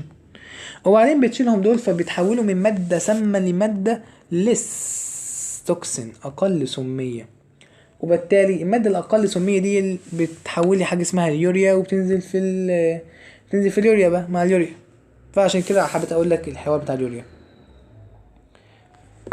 تمام. البايل، ويقول لك ايه في البايل بقى؟ يقول لك ان في البايل ادي هنا بتقول لك ان هي بتطلع او بيكون ليها علاقه بالليفر اند كولكتد بالبيلري داكت، عشان في ضغط طبعا زي ما انت عارف، وبتخزن في الجود بلادر. يقول لك ان خلي بالك ان هي بيكون فيها حاجتين، بيكون فيها حاجه اسمها بايل بيجمنت وهي زي الصبغه، بيجمنت يعني صبغه، وما انت عندك حاجتين، حاجه اسمها بيلي روبين ودي اخدناها فوق، وحاجه اسمها بيلي فيردين، بيلي روبين وبيلي فيردين. تمام. وفي البايل سولت عندك حاجه اسمها اللي هو زي صوديوم وبوتاسيوم، حاجه من ضمن املاح فيها صوديوم واملاح فيها بوتاسيوم وكده يعني. يقول لك الفانكشن بتاعت البايل سولت بتعمل ايه؟ بتساعدني، يعني كنت بتساعدني في الهضم بتاع لا ده ابيض، بتساعدني في الهضم بتاع الفات، في ان احنا في هضم الفات بتساعدني فيه. تمام. وبتعمل لي برضو وبتساعد في ان هي مش انا قلت لك ان لازم، انا في جمله ما قلناش فوق، هي الجمله الاخيره دي، بتخزن السبستنس لايك المواد اللي شبه الحديد ده الكبد، وفي فيتامين اديك. ايه اديك ده؟ اديك دي اللي هي الفيتامين ذات فاتس اللي بتدوب في الدهون. وفي جلايكوجين، ما احنا عارفين ان الجلايكوجين بيتخزن في الكبد والعضلات. اجي اقول لك ان البايل بتعمل ايه؟ بتساعد ان هي برضو فيها الفات سوليبل او الفات سوليبل فيتامين اللي هم اديك او كده. شوف هنا يعني هنا محترم كاتب لك كده، هنا فوق مش محترم، هنا محترم كاتب لك كده وكده يعني. فيقول لك ان فات سوليبل ابزوربشن، يقول لك في حاجه اسمها انتي بوتريفاكتيف. يعني ايه؟ هي مضاده للتعفن. اصل انت عندك لو الدهون ما اتهضمتش فهتفضل في مكانها، فلو ما اشتغلتش وفضلت في مكانها هتتراكم ويحصل لها عمليه تعفن، فهي بتمنع الحكايه دي، بمعنى التعفن. ادي الصبغه وهي البايل بيجمنت، يقول لك ان هي توكسين، توكسيك سابستانس، ماده سامه. ما احنا عارفين ان البيليروبين ماده سامه، شكرا تمام. وكتب لك المثال البيليروبين، وكتب لك قصه الار بي سيز لما تموت. الكنترول، ركز بقى، الكنترول بتاع البايل سيكريشن. يقول لك ايه في الكنترول بتاعه؟ يقول لك ان هو عندك حاجتين. عندك انت بيخلق في كنترول بيكون سنسز ان ذا ليفر، بيحصل ان تخليق البايل او تخليق حاجات بتحصل لها تخليقها في الليفر. طب بعد ما اتخلقت في الليفر بتروح تمشي تمشي تمشي تمشي وتتخزن في الجول بلادر، وعشان يحصل لها عمليه اسمها عمليه الايفاكويشن. هي دي الايفاكويشن اللي كنت بقول لك عليها من 10 ثواني. تمام تمام. إيه. ماشي. دي رسمه برضه نفس الفكره، بتوصل لك الحوار اللي طالع من المخ وكده. الانتستيشال جوس، وهو العصير اللي بيجي من الانتستين. يجي يقول لك في ايه في العصير ده؟ والله هو عصير لذيذ كده. يجي يقول لك فيه it is secreted from interstitial mucosa. It is containing the final enzyme that complete digestion to glucose, fatty acid and amino acid which absorb it to blood. يقول لك هو الخلاصة هو بيطلع ده عارف، ده الرجل الأخضر أو الرجل الأطول، ولا أو الرجل مهم يعني. تمام. المهم الرجل ده بيطلع امتى؟ بيطلع الرجل ده لما خلاص يوصل للمرحله الفاينل انزيمات الفاينل. واخد بقى الفاينل؟ يا فكرتك بحاجه انت ما تحبش تفتكرها. ثانيه ده والله ثانيه. طيب خلاص، هو هي اللي جت في وشنا. هنعمل ايه؟ تمام. تروح انت تعمل كده وتعمل كده وتعمل كده. ثانيه تبص لها بقى كده، بصت، عارف بصت الحزن، وايوه نزل دمه، بس ده بصت قرف دي. المهم تبص وخلاص يعني. فالمهم بعدين يعمل ايه؟ بس بيهضمها ودي بقى بيكسرها على الاخر. واخد بالك؟ اللي هو يوصلك للجلوكوز، للفاتي اسيد، للامينو اسيد. دي الحاجات الاوليه خالص. خلاص احنا وصلنا بقى لمرحله حلوه. تمام. ودي يقول لك ان هي بتطلع ايه كمان؟ بتطلع مع وبيكون فيها كمان اللي هو بيكون فيها ريديوس دايجستد شايم باي بنكرياتيك. انا الجمله اللي كنت عايز اقولها لك ايه الجمله بقى؟ جمله ان لو انا اكتفيت بكل الانزيمات اللي موجوده في البنكرياس، فانا كده مش محتاج انزيمات في اي حته تانية. وكتر خير ما عليكم، شكرا جزيلا لتعبكم. ليه؟ اصلا فيها كل حاجه. فانا اجي اقول لك ان كمان البنكرياتيك جوز ده حاجه مهمه. تمام. ادي المثال عندك عادي خالص، اللي هو بيقول لك ايه؟ بيعمل لك الداي بيبتايد. انت عندك البيبتايد بيحولوا، او البولي بيبتايد بيحولوا الداي بيبتايد اللي هو بروتين معقد لبروتين مثلا ثنائي، بداي بيبتايديز. اي حاجه غيرها ايز فده انزيم بيكسر، فيحولها في الاخر لمين؟ للامينو اسيد. بعدين عندك المالتوز ده، انا كان عندي سكر معقد خليناه سكر مثلا اوليجو، وبعدين خليناه داي، فيحولها لتو جلوكوز اللي هو داي خلاص. او جلوكوز هي اقل واحده جلوكوز. اللاكتوز ليه جلوكوز وجلاكتوز او جالاكتوز، ان الجي لما يكون بعديها اي او اي او يو حرف متحرك يعني، فبتكون جي. اما بص كده في جلوكوز بعديها ال ده حرف ساكن، فتكون جلو. يعني خدها معلومه نفسك كده وخلاص. السكروز بعديها جلوكوز وفراكتوز. النيوكليتيدوز بعدين بص بقى، النيوكليتيدز اللي بتحولك، اللي هي النيوكليتيد بتحولها حاجه اسمها نيوكليتيداز، اسمه ديز في الاخر، اخره ايز. بتحولها للمركب ده تمام، اللي هو نيوكليوسيديز او نيوكليوسيديز. النيوكليوسيديز في حاجه، بص بقى يعني ده تي اي دي اي اس، ففي حاجه اسمها تي اي دي اي اس. شايف دول مع دول؟ طب دي فيها اس، تبقى دي فيها اس برضه. نيوكليوسيدز او نيوكليوسيديز ايا كان، الانزيم بتاعها اسمه نيوكليوسيديز، حولها لسكر وبيز. تمام. والدايجسرايد والمونوجسرايد باللايبيز يحولك لفاتو اسيد وجليسرول. ايه ما بقاش تخلص ليه؟ تمام انا تعبتني والله. انا مش عارف، انا مش هنزلها، انا احتمال اصلا هتستحملوا ساعتين انتوا مش عارف. انا ممكن ابدا لكم اصلا الجزئين، خلي بالكم انهم علاقه قوي ببعض يعني، ده جزء وده جزء فيهم حاجات مشتركه بس مش كتيره. الموتيليتي اوف جي اي تي، اللي هي الحركه، قلنا الحركه مليون الف مره حركه مهمه، والله الحركه مهمه، واديت لكم مثال طويل عريض. موتيليتي اوف جي اي تي انواعها يا باشا، عندنا حاجه اسمها بريستلتيك موتيليتي، حاجه اسمها انتي بريستلتيك موتيليتي، حاجه اسمها براستلتيك رش، وحاجه اسمها سيجمنتال كونتراكشن. الاولى وهي الحركه العاديه خالص زي الحركه الدوديه كده، ودي ثانيه عشان الحروف دخلت في بعض، زي الحركه الدوديه كده. وده ايه، وده بيحصل وده بيحصل ان بيحصل كونتراكشن اللي هو بيحصل، عارف اللي هو انا قلت لك في الاسوفيجاس فوق خالص في الجزء الاولاني ان كنت فاكره يعني، قلت لك عامله زي بتفتح وتقفل، تفتح عارف الماسوره كده، عارف حتى عملت لك عامله زي الدوده انا بشرح لك. المهم يعني دي بتعمل ايه، بتعمل حاجه اسمها اللي هو بتدفع او بتعمل بوش للطعام. وخلي بالك بتعمل بوش الطعام من فين، ناحيه الامعاء، ناحيه عشان يوصل، اسمع دي مهمه جدا والله، ناحيه الانال دايركشن. تمام، ناحيه اسمه الانتستان والريكتم والانال كانال والانال ناحيه الدايركشن ده. لكن الانتي بريستيك اللي هو انت عارف لما تيجي ترجع، فانت اوقات ما تقدرش توقف نفسك، هي غصب عنك.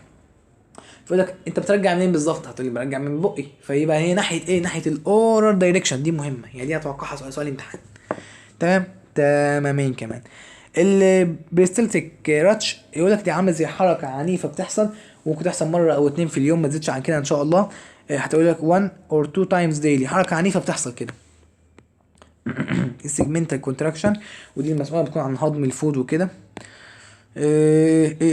بص عامله يعني، بص كده شايف ادي بس اللي هو عارف تفتح وتقفل، اللي هو زي المنظر ده، ممكن تشوف لها فيديو انت كمان. المحاضره مش تخلص الديفيكيشن. خلاص، لا خلصنا يعني، احنا وصلنا الديفيكيشن. خلي بالك كلمه ديفيكيشن زي كلمه ايه ايفاكويشن، كنت عايز اقول لك عليها شبهها شويتين. فاجي اقول لك ان عشان يحصل ديفيكيشن ريفلكس، عشان يحصل اخراج لازم يحصل عندي حاجتين مهمين جدا، وهم اكتبهم معايا. رقم واحد، يحصل عندك كونتراكشن في في اسمه ده، في الفيتس وول، او في قصدي في الريكتام وول، في الريكتام وول مش فيتس ده جنين. كونتراكشن في الريكتام وول، يحصل فيه كونتراكشن، وبعدين يحصل ايه، يحصل ريلاكسيشن في السفنكتر اللي هو ليه علاقه بالانال، اللي هو الصمام يفتح، يحصل فيه ريفلكسيشن او ريلاكسيشن، والجدار اصلا ذات نفسه يقفل. ليه يقفل؟ فيعصر فالحاجه تنزل، الصمام يفتح فيعديها. تخيلتها ولا لا؟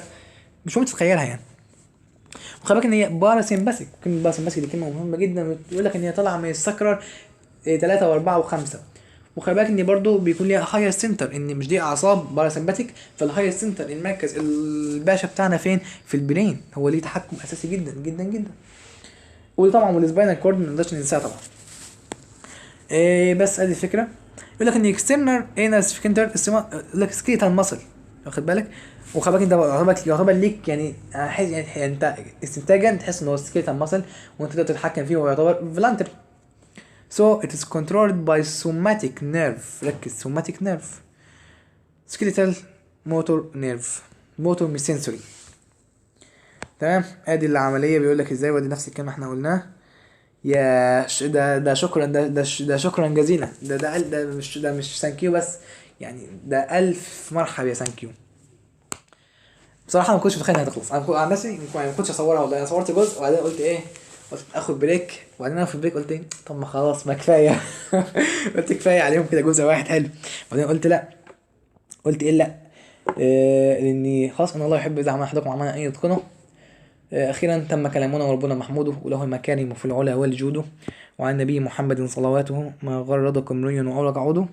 الحمد لله الذي هدانا لهذا وما كنا نهتدي لولا ان هدانا الله. ثانيه كده، عاوزين ايه اكتر من كده؟ تمام.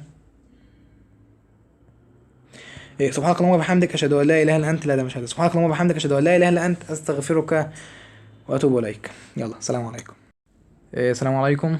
بسم الله الذي علم القلم، علم الانسان ما لم يعلم، والصلاه والسلام على خير معلم الناس، خير محمد. رب اشرح لي صدري ويسر لي امري واحلل عقدة من لساني يفقهوا قولي.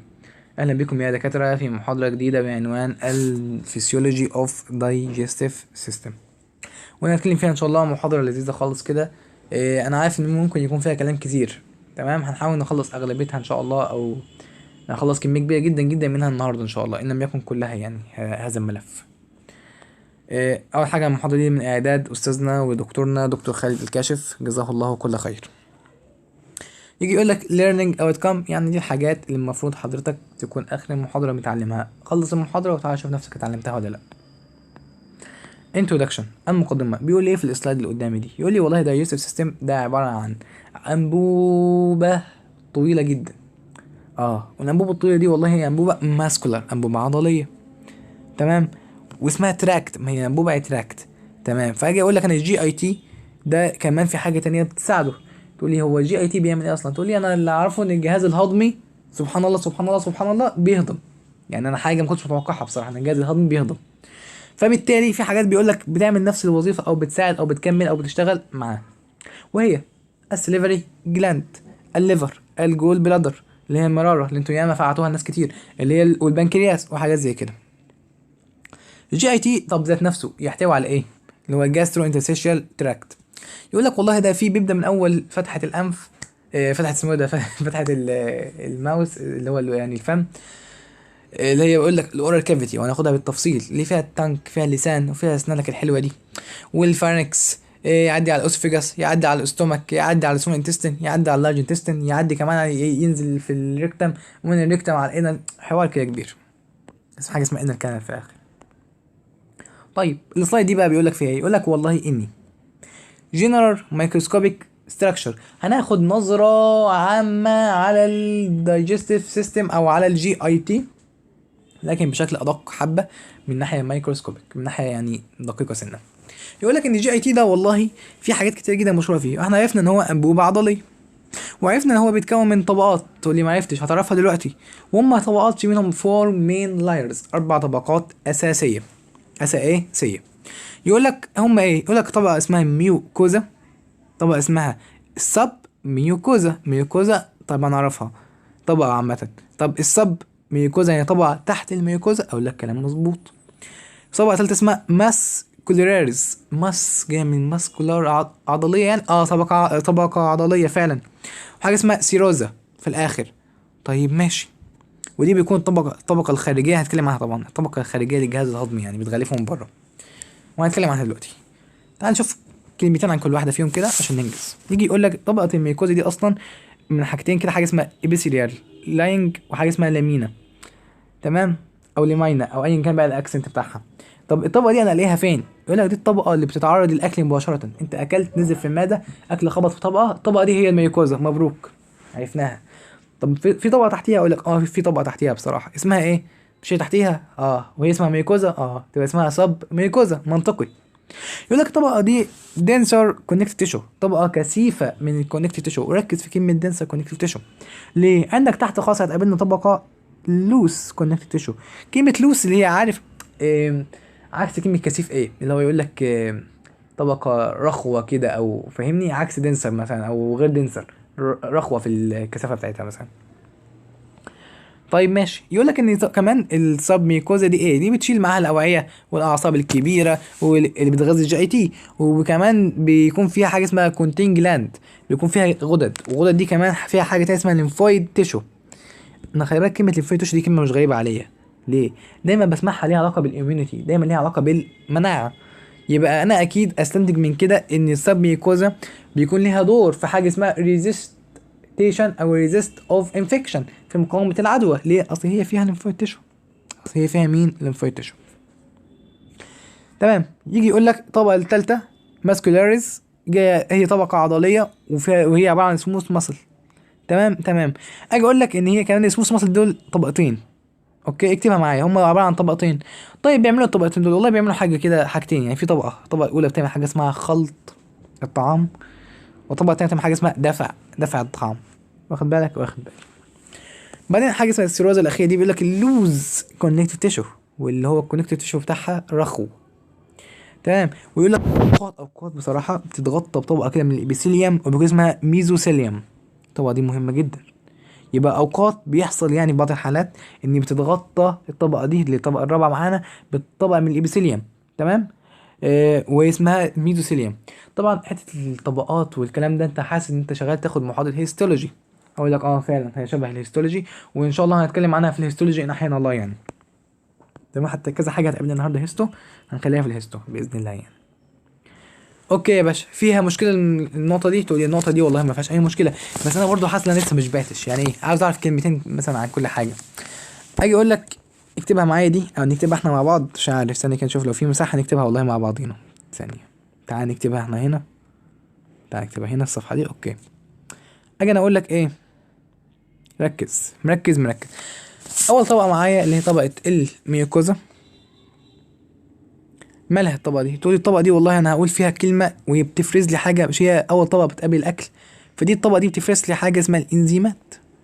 اه فعلا الطبقه دي بتفرز بعض الانزيمز. حاجه تانية مش في طبقه تحتيها على طول على طول اسمها سب ميوكوزا؟ تقولي اه. السب ميوكوزا دي اجي اقول لك ان هي بتعمل ايه، بتعمل سبورت لاذر تيشو. مش في تيشو في حاجات كتيره في دي بتعمل لها سبورت، بتدعمها يعني. طيب ماشي. الطبقه الثالثه، مش كان في طبقه يجي يقول لك حاجه اسمها ماسكولارايز، اللي هي شبه كلمه ماسل كده، حتى احنا استنتجناها ان هي عضليه منها؟ تقول لي ايوه صح حصل. اجي اقول لك دي بتعمل حاجه اسمها ايه، بتعمل، مش انت عندك الاكل بيكون في مكانه ولا بيتحرك؟ تقول لا الاكل بيحصل له موفمنت بيتحرك. دي بقى اللي بتعمل موفمنت. دي بتعمل ايه؟ دي بتعمل الموفمنت بتاع مين؟ بتاع الفود، بتاع الاكل. فين؟ جوه الجي اي تي. واخد بالك؟ واخد بالي. طيب الطبقه الرابعه اللي احنا قلناها كان اسمها ايه؟ اسمها سيروزا. تمام، ايا كان بقى الاكسنت ممكن يكون في مشكله يعني. يقول لك دي بتعمل حاجتين بقى. دي بتعمل ايه والله؟ دي بتعمل، تعال نلاقي لون كده مختلف، مش عارف اللون ده، مش مشكله يعني. بتعمل بروتكشن، حمايه، وبتعمل حاجه اسمها سبورت برضه. تمام. تقول لي كلام والله ده كلام 100 فل وايه و14. تمام، تعال نكمل. اللهم علمنا ما ينفعنا وانفعنا بما علمتنا وزدنا علما. يقول لك ميمبرينس، هنتكلم عن طبقتين هنا، وكلام عن حاجتين مهمين جدا جدا جدا، وهم حاجه اسمها، اول حاجه اسمها ايه؟ اسمها بري يعني حول. كلمه بري انا اسمعها دايما معناها حوالين يعني، بيتونيوم. تمام، ودي اغشيه معينه بتكون حوالين الابدومينال كافيتي. تمام تمام. وحاجه تانية اسمها ايه؟ اسمها ميزينتريز او ميزينترايز. تمام، ايا كان النقطه بتاعها. يقول لك ايه، شايف انت الطبقه دي اللي هي بيوتونيوم؟ شايفها دي طبقه مثلا، ثانية كده يعني، هي دي الطبقة بتاعت ايه؟ البيتونيوم مثلا. يقول لك هاتها، جبتها ديني، بص يعني اتنيها على بعض كده. عارف كده انت مثلا ماسك مذكرة او ماسك ورقة، المذكرة انت ماسكها دي اقفلها على بعض، اتنيها على بعض. تمام.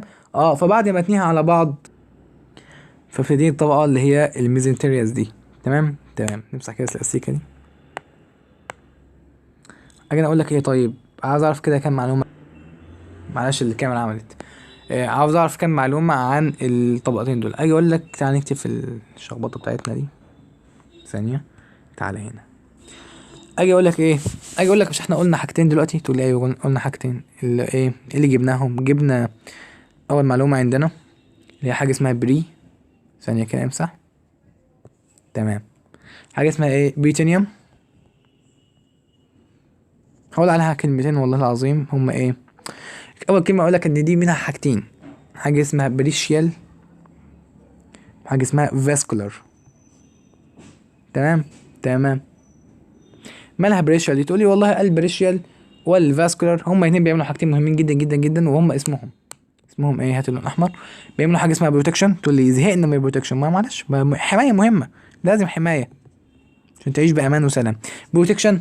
وحاجه اسمها الجمله دي بقى stabilization. هوب هوب رايح فين؟ ايه stabilization دي؟ يقول لك stabilization دي كلمه معناها ثبات. لمين؟ ثبات للاورجن. ليه الاورجن رايحه فين؟ عشان اثبتها. يقول لك الاورجن دي مش موجوده في كافيتي معين، فلازم اثبت الاورجن دي ان their cavity. اثبت الاورجن دي في الكافيتي بتاعها. مظبوط؟ تقول لي كلام مظبوط. تمام. تعالى هنا، احنا كده نتمسح تقريبا ولا ايه؟ مش مشكله. لسه كنت هقول حاجه تانية على الطبقه التانية. تمام. فانا اجي اقول لك ايه، اجي اقول لك طيب ماشي، مش في طبقه تانية برضه قلنا عليها؟ فاكرها انا، اللي هي ايه؟ اللي هي ميزنتري. تمام. الميزنتري، طب دي مالها؟ تقول طبقه الميزنتري دي او ميزنتريز دي، والله احنا قلنا المعلومه اللي عندي اللي هي دبل ايه؟ تقول لي دبل من البيوتونيوم. صح، هي دبل طبقه، يعني دبل من ايه؟ من البيوتونيوم. وبعدين تقول لي دي برضو بتعمل حاجتين بالنسبه لي، ايه هما؟ حاجه والله شكرا، حاجه يقول لك ايه، حاجه يقول لك ان هي بتعمل حاجه اسمها سبورت، وبتعمل حاجه اسمها، اسمع كده، سبورت يمين. طيب عشان تكون فاهم، سبورت للانتستين. انا عارف ممكن يكون الكلام ده مش عندك او مش مكتوب، بس يعني مش هتضرك، فاهمني؟ اكتبها، سبورت للانتستين. وتعمل حاجه اسمها كونكتنج. كون ايه؟ كونكتنج. كونكتنج لمين؟ يقول لك كونكتنج والله ليه الفاسكولار، الاوعيه والاعصاب والنيرفس. تمام، ادي من ضمن المهمات يعني. انا قلت بدل ما نعدي بس نقول كده يعني اللي هو تعدي كده مرور الكرام على الكلمه او على المعلومه، فنديها كام حاجه. تمام، دي اللي عليها الدور اللي هي الاورال كافيتي. اجي اقول لك ايه في الاورال كافيتي؟ والله الاورال كافيتي اللي هو يا باشا بقك بالظبط. ايه بقك؟ ما حوار بقك الكبير ده؟ مش بقك الكبير، مش يعني ده مش تنمر ولا حاجه، ده اللي هو شايف الكبير مليان حاجات قصدي يعني. تفتكرني بتنمر عليك ولا حاجه؟ لا قدر الله. يقول لك the oral cavity also called buccal. كلمة oral cavity هي buccal cavity. طيب حلو، يبقى انا اكتب الكلمة دي يساوي كلمة ايه؟ يساوي كلمة buccal cavity. تمام. ودي جاية من تبدأ من فتحة الشفايف اللي هي اللبس، حاجة حتة كده اسمها الاوروفاركس، حتة في الفاركس، ومش أي حتة كمان، دي بداية الفاركس. تمام، تقول لي كلام زي الفل مفيش مشكله. معموله منين بقى؟ كلام اللي هو بص عادي مفيهوش حاجه، اللي هو هارد وسوفت بلاتلت. يقول لك ان هي بتكون فيها طنك، فيها لسان، اللسان ده سكيليتال ماسل، فاستنتج بان هو سكيليتال ماسل ان هو عضله فولنتري، عضله ينفع اتحكم فيها.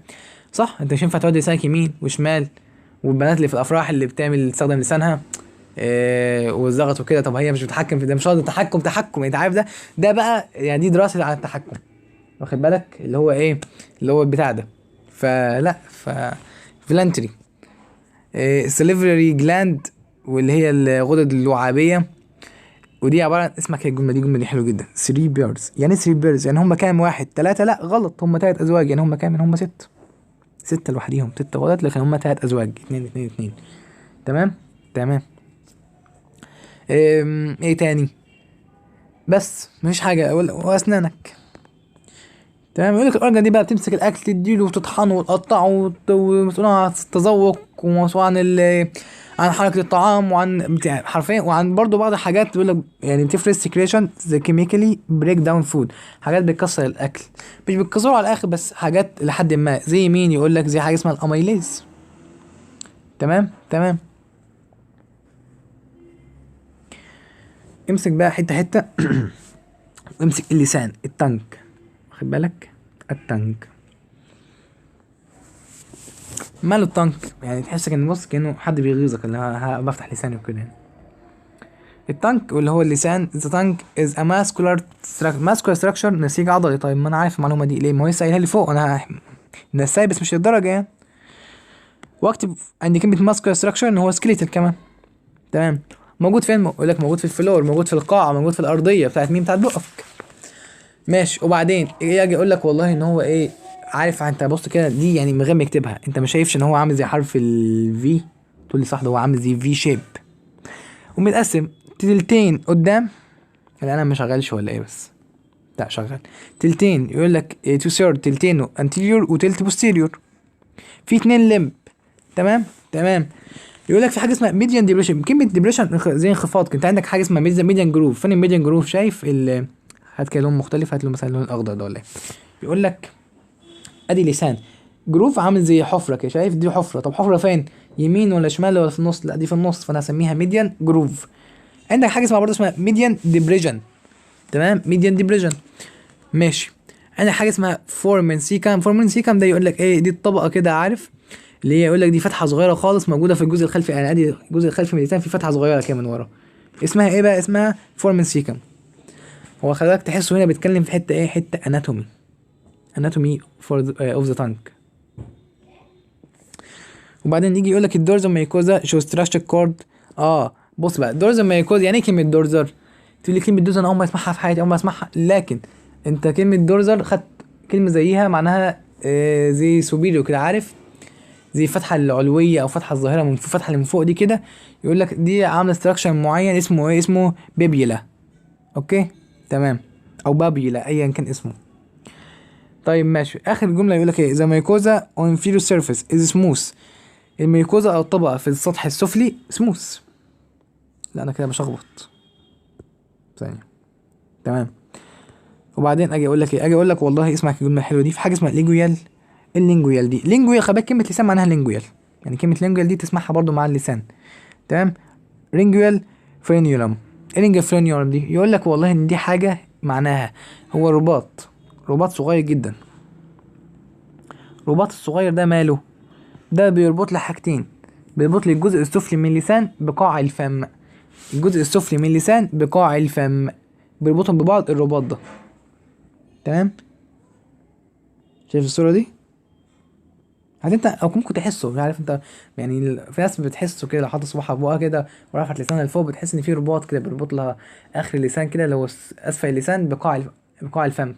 مش عارف، جرب تحسها كده يعني، او شوف لها فيديو على اليوتيوب مثلا، فيديو تشريح على اليوتيوب. تمام تمام.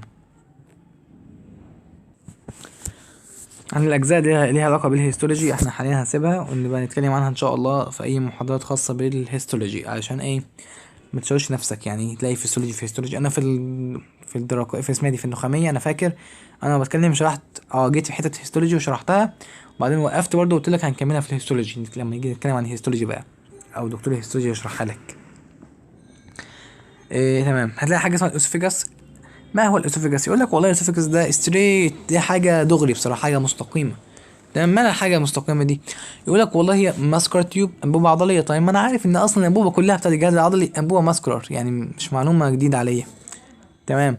اجي اقول لك حاجه كمان تانية، هي فين مكانها؟ تقول هي بيستيريور او بيهايند التراكيه. التراكيه اللي هي اللي هي القصبه الهوائيه. هي حوالي واحد الدايمتر او القطر يعني 1 انش. طيب والطول بتاعها 10 انش. 10 انش يعني لو قلت ان الانش مثلا بكام، الانش مثلا ب2.4، 2.5 يا عم، 2.5 خلي الفقير ياكل. تبقى هي كام سنتي؟ تبقى هي 25 سنتي. مبلغ برضه 25 سنتي ده مبلغ محترم. بس انت طبعا هتلاقي حاجات اكتر من كده في الانتستين دلوقتي. ماشي. يقول لك طيب ايه الفانكشن بتاعت الاسوفيجاس؟ يقول لك هما كلمتين، يسلم ويستلم، يسلم ويستلم. يستلم ايه؟ اول حاجه يستلم الاكل، الاكل المهضوم من الفارنكس. تمام. وبعدين يوديه فين؟ يوديه للجي اي تي، يوديه للستومك قصدي. فهو استلم الاكل من هو ما عملش حاجه، استلم الاكل. تمام. بعدين راح وداه للستومك، وداه المعده. شكرا يا سيدي، كتر خيرك. يقول لك بقى في حركه بيعملها اسمها الحركه الدوديه. عارف انا يعني كنت عايز اجيب لك فيديو ليها والله، اللي هو ايه، عارف انت كأنك بتفتح ايدك وتقفل، عارف لما حاجه تفتح وتقفل تفتح وتقفل كده، اللي هي عامله زي الدود. عارف الدود لما تيجي تمشي تمشي كده مثلا، واخد بالك؟ فهي دي يعني حركه دوديه زي كده. اوكي اوكي. هي مكتوبه كمان، يقول لك ايه، حاجه اسمها بريستاليزز. الكلمه دي حتى هو عاملها لك بالاحمر وانا عاملها لك بالالوان كمان، فكلمه مهمه. في حاجه بقى اسمها ايه، جاسترو اسوفيجال جانكشن. ايه جاسترو؟ بصي بقى، انت عندك ادي اسوفيجاس. تمام. مش احنا قلنا هيودي الجاسترو للمعده؟ تمام. وهو بيوديها مش في حته كده في النص بينهم، الحته دي اسمها الارتباط او الارتفاق او اسمه ايه ده، اللي هو التمفصل بتاعها يعني، واخد بالك؟ او الارتقاء بتاعها بين الجاسترو وبين الاسوفيجاس. تمام تمام. يقول لك بقى انا هنا هتخيل ان في حاجه مهمه جدا، يعني انا هضطر هنا اعمل ايه مثلا، إيه، نعمل كده ونكبر شويه عشان نعرف نرسم. اوكي اوكي. واجي انا اقول لك كده ونعمل كده، ناخد خط صغير جدا. اجي اقول لك والله فرضا ان دي ادي كده مثلا الاسوفيجاس نازل نازل، وبعدين ودى كده على المعده، وادي المعده، وادي مش عارف ايه. تمام. تقول لي كلام زي الفل. الحوار بقى اللي هنا مثلا ادي نهايه الاسوفيجاس مثلا، وادي بدايه الاستومك او الجاسترو. المنطقه دي اسمها ايه؟ اسمها جاسترو اسوفيجاس جانكشن. حلو خالص، كلام زي الفل. اجي اقول لك بقى، يقولوا ان في حاجه اسمها فالف، صمام كده. الصمام ده والله يعني هو انا مش شايفه بصراحه، بس هو موجود، بس انا مش شايفه. تقول لي ازاي؟ اقول لك هو صمام مش حقيقي، صمام كذاب كذاب. نوت نوت ترو. الصمام ده بيعمل ايه بس كده، اللي هو زي وظيفته بيفتح، يعني هنا مثلا تلاقي عند الارتفاق ده فتح كده، هنا في صمام مثلا تمام، في المنطقه دي يفتح في الاكل يعدي. بس يقول لك ان الصمام ده مش حقيقي، يعني هو تشريحيا لما اجي اشرح مش بلاقيه لان هو بيقفل. طيب انا هسميه ايه؟ طيب هسميه اسم حلو خالص كده، اسمع كده. إيه، بسم الله الرحمن الرحيم. اسمع الكلمتين دول. هسميه ايه؟ هسميه والله ان هو صمام نوت ترو. ادي اول معلومه، شكرا. المعلومه التانية هسميه صمام، انا شفته في الفسيولوجي بس كوظيفه، بس ما شفتوش شكله، فانا هسميه فيسيولوجيكال. فيسيولوجيكال ايه؟ فيسيولوجيكال فالف. واخد بالك؟ واخد بالي. طب هو تشريحيا موجود؟ لا. تقول لي تشريحيا مش موجود، يبقى هو نوت اناتوميكال فالف، مش موجود من الناحيه الاناتوميكال، الناحيه التشريحيه. تمام تمام. كان نكمل ما كنا نكمله. ارجع ارجع ارجع. تمام يا باشا، زي الفل. هتيجي يقول لك ايه؟ يجي يقول لك والله قد نفس الكلام احنا قلناه يعني في الاغلب، مفيهوش حاجه زياده. تمام. يقول لك الهيستولوجي برضه نفس الفكره، مش هنتكلم حاليا عن الهيستولوجي عشان ما نتوهش نفسنا، خلينا في الفيسيو بس. الاستومك. ايه الاستومك دي؟ الاستومك اللي هي الجاسترو، اللي هي المعده. يقول لك ايه الجاسترو دي بقى، او ايه المعده، او ايه الكلمتين عنها؟ يقول لك والله دي جزء كده، بس يعني جزء جه فجاه، عارف، جه فجاه كده ضرب. انت عندك الانبوبه ماشيه زي الناس كده، فجاه حته ضربت كده كبيره، فاحنا بناخد الحته الضربه دي. بس تعالى نكبر الخط عشان ايه؟ عشان حلو ده، مش عارف كويس. ماشي. اجي اقول لك طيب ماشي، هي حته اتوسعت كده من الدايجستيف سيستم او دايجستيف تراكت. الستراكشر اوف ذا ستومك هي عباره عن ايه؟ يقول لك فيها ليزر كيرفتشر. مش انت شايف ان في انحناء مثلا صغير اسمه ليزر كيرفتشر، وفي انحناء كده كبير اسمه جريتر كيرفتشر. كلمه ليزر وجريتر دي مش بتفكرك بحاجه؟ ياه، فكرتني بالذكريات السيئه يا راجل. فاكر كان في عظمه اسمها الهيومرس، والهيومرس دي كان فيها حاجه اسمها ليزر تيوبريزيتي وجريتر تيوبريزيتي، وكان في بايسبتال جروف، وفي لاترال، وفي ميديال، وفي كان في حاجات ما مش عايز افتكرها بصراحه. ليه مش عايز افتكرها؟ اصلا ناسيها، حتى لو حاولت افتكرها مش هفتكرها، ده اناتومي مش بفتكره. اقول لك عندك حق. إيه، وكان في حاجه اسمها ايه؟ كارديو ابر اند. عارف فتحه دي، حتى الحته دي قديمه. يقول لك ايه؟ في حاجه اسمها فتحه الفؤاد، واخد بالك؟ هتسميها كارديا، فتحه الفؤاد. وبعدين حاجه اسمها ايه؟ الفندس، اللي هي الطبقه اللي من فوق دي، حتى هو عاملها لك بالالوان. الفندس، البادي او البودي، في ناس بتقول بودي، خلي بالك. منهم دكتور عبد المتعال. حاجه اسمها البايلريز، وحاجه اسمها بعدين عندك انت دخلت في ادي البارز وادي الديدينم. تمام. في بينهم بقى سفيكنتر او فالف. الفالف ده انت شايفه؟ تقول ايوه شايفه، اهو الفالف. شايفه يعني؟ ايوه والله شايفه، احلف لك يعني، ما انا حلفت. يقول لك طالما شايفه وانا مصدقك فده فالف اكيد اكيد ترو حقيقي. طالما ده فالف حقيقه حقيقه حقيقه وترو يعني وزي الفل، فيقول لك ان ده اكيد انا شايفه كده، يبقى ده تشريحي، يبقى ده اقول عليه اناتوميكال. اناتوميكال مين؟ فالف او اناتوميكال سفيكنتر. في مشكله؟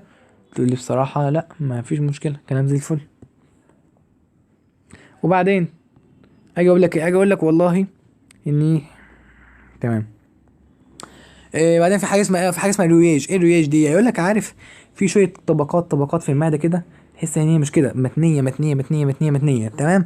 اسمها طيات داخليه كده. ليه؟ طيب عشان لما تيجي تاكل تلاقي حاجه تتفرد، ما هي لو مفروده لوحديها هتتفرد، هتروح فين تاني؟ فهي متنيه كده او صغيره، فلما تيجي تاكل فتتفرد، فده بيساعد على الهضم والكلام ده. ماشي. هيستولوجي اوف ستومك، خليه مع الهيستولوجي. السمول انتستين، واللي يتهيألك انا كنت فاكرها سمول، فطلعت مش سمول خالص، ده طلعت اسمها سمول عشان هي متواضعه وكده، لكن هي مش سمول ولا حاجه. تمام تمام. بسم الله الرحمن الرحيم. اللهم علمنا ما ينفعنا وانفعنا بما علمتنا وزدنا علما. يقول لك ايه في السمول انتستين؟ انا بصراحه للامانه عاوز ارجع خطوه لفوق، مش عارف ليه، ضميري مأنبني يا اخي، عايز اقول الصفحه دي او السلايد ده. تمام. ممكن اقوله في عجاله جدا جدا جدا عشان ده برضه سلايد هيستولوجي. يقول لك ايه في السلايد الهيستولوجي الجميل ده؟ يقول لك ان عندك حاجه اسمها في خلايا موجوده في الجاستريك جلاند. كنت له كلام مظبوط. يقول لك الخلايا دي عباره عن ايه؟ والله يقول لك الخلايا دي فيها حاجه اسمها ميكوزا. تمام. الميكوزا دي بتطلع لي ايه؟ سبحان الله سبحان الله، مش هي ميكوزا؟ بتطلع لي سبحان الله الميكوز يعني ما كنتش عارف اعمل ايه من غيرك بصراحه. ماشي. حاجه اسمها بريشيال سيل. بريشيال سيل دي اسمعها بقى، دي بتعمل ايه؟ دي بتطلع لي الاتش سي ال. تقول لي انا استفدت ايه الاتش سي ال؟ هقول لك ثانيه. تمام. انا استفدت ايه بالاتش سي ال؟ اللي هتعرف دلوقتي. وبطل حاجه اسمها انترنسيك فاكتور، مش غريب عليا بصراحه، بشبه عليه، هقول لك بتشبه عليه فين. المهم في حاجه اسمها ال HCl ده بيتفاعل مع بعض الانزيمات معينه اسمها زي بيبسونوجين مثلا. ايه البيبسونوجين؟ يقول لك ده انزيم بيهضم البروتين عشان في اخره بيبسونوجين. بس هو للاسف مش شغال، هو عاطل الفتره دي. طبعا عشان نشغله والله لازم نفعله مع ال HCl كده. فلما يتفاعل مع ال HCl فيديك حاجه اسمها بيبسين، فبيبسين يهضم البروتين فهو كده شغال. تمام. من حته اسمها الشيف سيل، حلو خالص. وبعدين عندك حاجه اسمها اندوكراين سيل. اندوكراين اللي هي ده غدد، واخد بالك؟ يقول لك ايه ده، في حاجه بتطلع، في حاجات هرمونيه بتطلع ايا كانت بقى. وعندك مثال ليها سكريت السيرتونين. تمام. وعندك حاجه اسمها السيرتونين والسيستوكاينين هتاخدهم. ممكن المحاضره دي ناخدهم ان شاء الله لسه المحاضره هنعيد الكلام ده كله بشكل مفصل اكتر، عشان كده تلاقيني بعدي حاجات. فاجي اقول لك طيب ماشي، انا مش عايز اقول لك ان احنا كله في المقدمه بتاعت المحاضره شوف حاجه 50 صفحه، احنا في رقم 13 تقريبا. فيعني ربنا يقرب البعيد ولا مش عارف ايه. فستيم سيل اللي هي بعض الخلايا او بعض انواع الخلايا، اسمع كده، الغير متخصصه، يعني بتطلع لنا انواع مختلفه من الخلايا. منهم السب ميكوزا، منهم حاجه اسمها ماسكولاريز. ايه ده احنا اخدناهم؟ ايوه اخدناهم. ويزيدك من الشعر بيت ويقول لك ان الماسكولايز دي منها كمان 3 طبقات او 3 انواع، مش 3 طبقات، 3 انواع. و3 انواع دول منهم حاجه اسمها اكسترنال يعني من بره، او 3 الياف. الالياف يقول لك اكسترنال يعني حاجات، ويقول لك عليها ان هي لونج طويله. وحاجات ميدل يقول لك عليها ان هي سيركولار دائريه. ويقول لك ان عارف الصمام اللي هو احنا اتكلمنا عليه من شويه لسه مكملين على حالا ده، فين اهو. انا كتبت لك عليه ايه؟ كتبت لك عليه ان هو اناتوميكال فالف او ترو وانت شايفه بعينك. تمام. اللي هو بايلوريك سفنكتر او فالف، يقول لك ان هو معمول من الميدل او معمول من النوع السيركولار ده. وان انترنال اللي هو الداخلي، يقول لك ده اوبليج يعني بالعرض كده او مايله، واخد بالك؟ واخد بالي. تمام. وعندك السؤال تحت، انا قلت اديك نبذه بس كده، لكن في نبذه اكتر عايز اديها لك اول ما شفت كلمه انترنسيك فاكتور. ودي صح لفتت انتباهي وفكرتني بذكريات كده جميله، انا افتكرتها من اسبوع كنت منزل لك فيديو اسمه انيميا، سبحان الله يعني، واخد بالك؟ وبدات الفيديو معاك بكويس رسم حلو كده، كنت تعبان فيها بصراحه. قلت لك فيها ان في حاجه اسمها ايه، تعالى كده انا عايز اكبر ونعيش حياتنا احنا. تمام. بسم الله الرحمن الرحيم. اللهم علمنا ما ينفعنا وانفعنا بما علمتنا وزدنا علما. يقول لك ادي المعده الشقيه، هوب هوب هوب. تمام. وادي مش عارف ايه ده، وادي الكبد يا سيدي، شغل عالي اهو. تمام. وادي مش عارف ايه ده. تمام زي الفل، كلام يعني شغال حلو. وبعدين اجي اقول لك والله انا عندي كنت عايز اشتغل على فيتامين، اسمع كده، فيتامين مين؟ بي 12. ماله فيتامين بي 12 ده؟ تقول لي فيتامين بي 12 لو انا باخده من بره الجسم فانا هسميه اكسترنسيك فاكتور. تقول لي انا بدات افتكر عامل خارجي، وقلنا ان في حاجه اسمها العامل الداخلي. وقلنا العامل الداخلي ده الاقيه فين يا ترى؟ الاقيه فين؟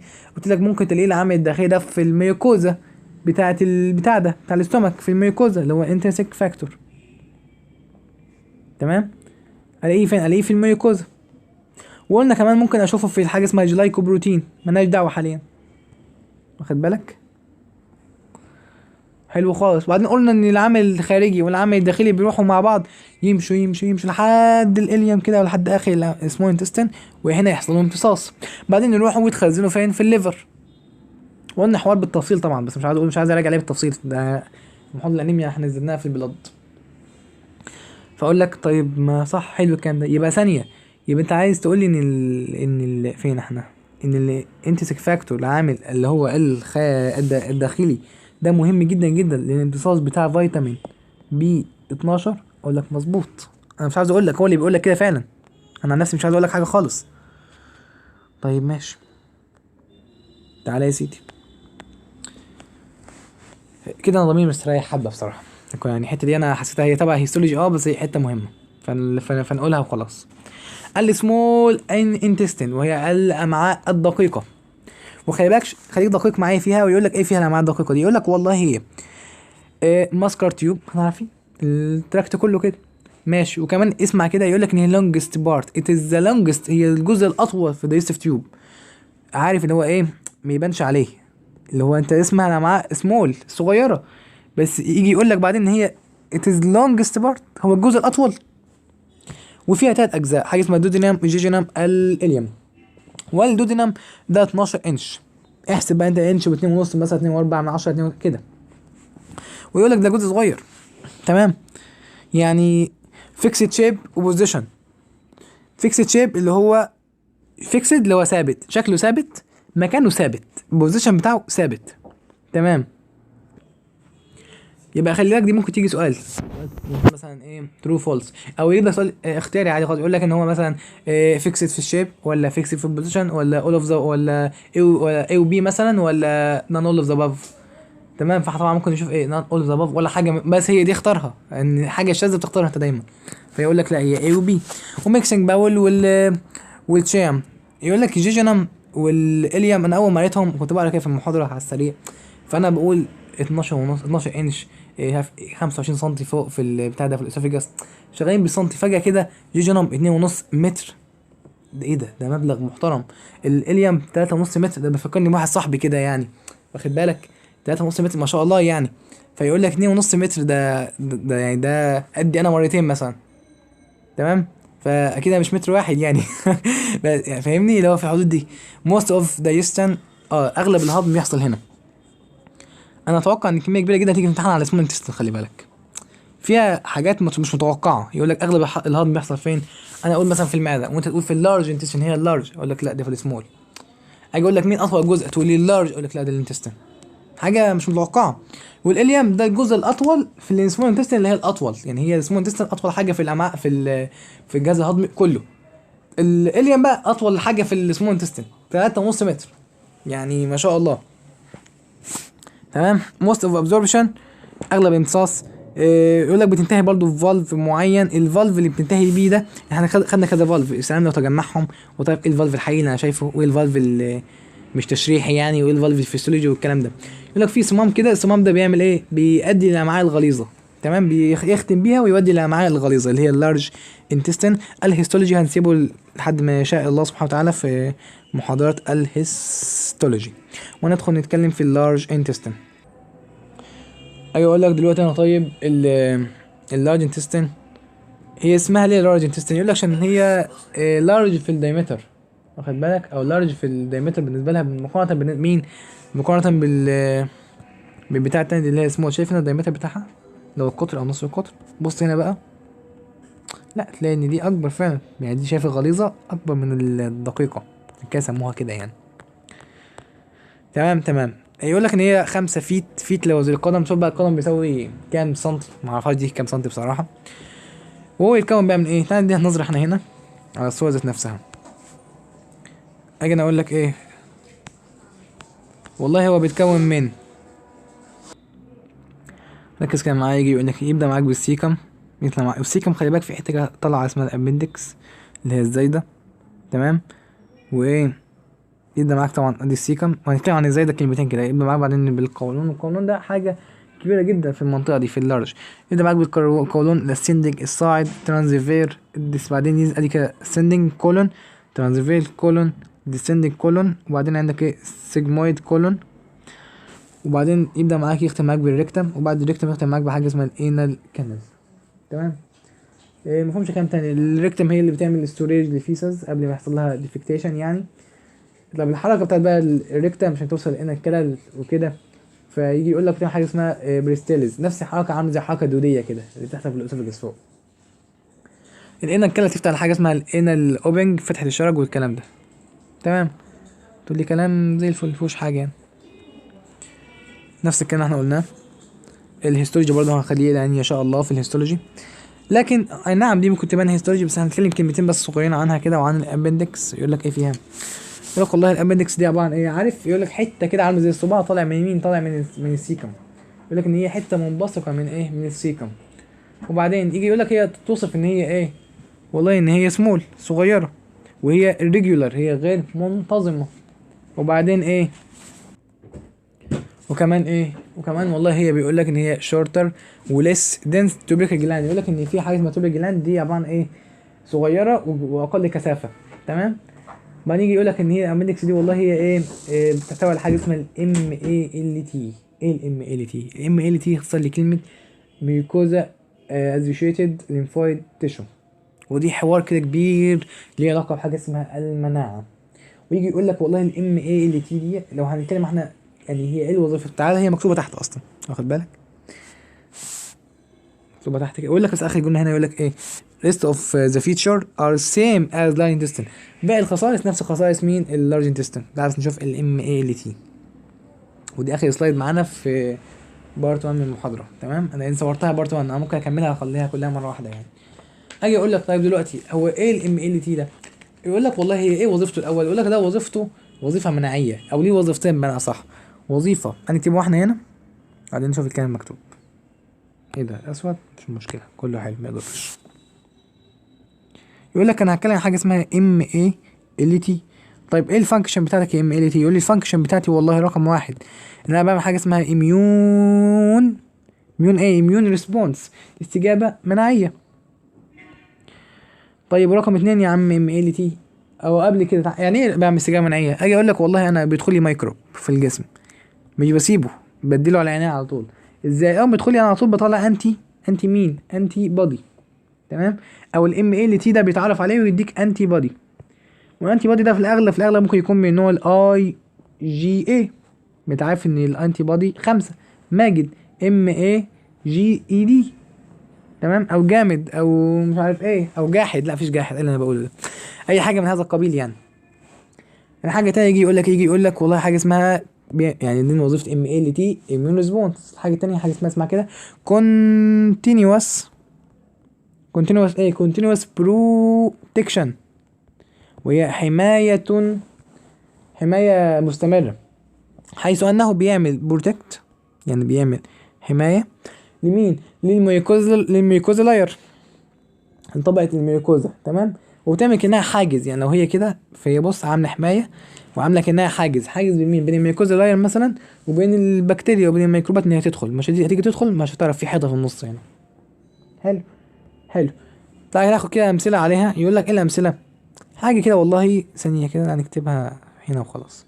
ايه الامثله؟ يقول لك والله من ضمن الامثله حاجه اسمها بير باتشز. ايه بير باتشز دي؟ اللي هي عامله زي يقول لك لزقه بير او كده، كلمه يعني. تمام، باتشز. حاجه اسمها تونزل، دي اللي هي اللي اسمها بالعربي، اللي هي بالعربي الحته دي اسمها اللوزتان، واخد بالك؟ يقول لك اللوزتان. والبير باتشز دي بيقول لك فين؟ دي بيقول لك في الاليوم. تمام، بيقول لك ان دي موجوده في الاليوم، وان هي طبعا السمول انتستين من الاليوم، طبعا السمول انتستين، وبتساعد او بتعمل هيلب في ان هي بريفنت، بتمنع البكتيريا ان هي تدخل جوه الجسم. تمام، بتعمل بريفنت ان البكتيريا تدخل جوه الجسم. وبعد ذلك التونزلز يجي يقول لك ايه فيها؟ والله يقول لك فيها ان هي موجوده فين بقى؟ موجوده في البوستيريور بارت اوف اللي هي اللوزتان. تمام، يقول لك ان دي موجوده فين؟ موجوده في البوستيريور. انا ان شاء الله الكلام الزياده اللي انا بكتبه في الورق ده، الكلام اللي اللي بكتبه هنا او هنا هعمل لكم بورقه وقلم وهنزل لكم على الجروب بتاعنا ان شاء الله. عشان الجرام ده انا كده هخلص هعمله همسحه، فانا هكتبه في ورقه وقلم وهبعته لك على الجروب. بوستيريور عشان عارف ان الخط على التابلت، انا والله الخط على التابلت مش بعرف اكتب على التابلت كويس اصلا، بس اللي هو ايه بيوفر عليا في الوقت فبستخدمه. بس بوستيريور بارت اوف مين؟ اوف ذا سورت. يقول لك ان هو موجود اللوزتان في الجزء الخلفي من الحلقه. تمام، وبتعمل بروتكشن مين؟ بروتكشن للريسبيراتوري سيستم، للجهاز التنفسي. نفس الكلام احنا قلناه المكتوب. تمام، وكتب لك ادي الاي جي سكريشن بس بالاسود طبعا هنا الاي جي سكريشن كاتبها لك. تمام، وكتب لك كل حاجه تقريبا، وادي الامثله اللي احنا اتكلمنا عليهم. مفيش اشكاليه يعني. بص الاختصارات دي عشان احسن تتوه فيها. بس الار تي اللي هي ريسبيراتوري تراكت، واخد بالك؟ اللي ليها علاقه بالريسبيراتوري. تمام، الجي اي تي اللي هي جي اي تي الجهاز الهضمي، الجاسترو انترستيشيال تراكت. طيب ماشي. اليو تي اللي هي اليوناري اللي هو الجهاز البولي. بعدين معلش انتوا ناس مش غريبه يعني، هم في البيت ما عندهمش اي ادراك ان انا بصور محاضره فيدخلوا يخبطوا ويتكلموا معايا نص ساعه عادي وعادي يعني. انا ممكن اصلا ما اعملش مونتاج للكلام، انتوا ناس مش غريبه يعني، بس مش عايز اصدقكم بالحوارات. احنا وصلنا اختصارات ان الار تي الريسبيراتوري سيستم او ريسبيراتوري تراكت، الجي اي تي اللي هو الهضمي، اليو تي اللي هو البولي. ادي الامثله اللي احنا قلناها، مفيش حاجه جديده فيها اظن يعني. شوف انت لو في حاجه جديده. اسمح لك لحد الان انك تاخد بريك. تمام. تروح كده لو في اذان اذن، طبعا لو في اذان اذن في اي محاضره سيب المحاضره وروح صلي الاذان، روح صلي الصلاه ايا كانت هي ايه، ظهر عصر مغرب عشاء فجر، ايا كانت الاذان الاذن. ما تستناش لحد ما اديك بريك، لا خد انت بريك من نفسك، ده يا عم تصريح، خد بريك من نفسك، وقف الفيديو، روح صلي وتعالى، حتى لو معلومه مهمه جدا مش هتنساها ما تخافش يعني. طب لو نسيتها وانت مش بتصلي عيد الفيديو. تمام. سهله يعني، او ابعت لي واتساب وانا اشرحها لك مخصوص لما رحت تصلي. حاليا بس خد بريك، اشرب كوبايه ميه كده وروق على نفسك يعني، وتعالى نستعد نكمل مع بعض.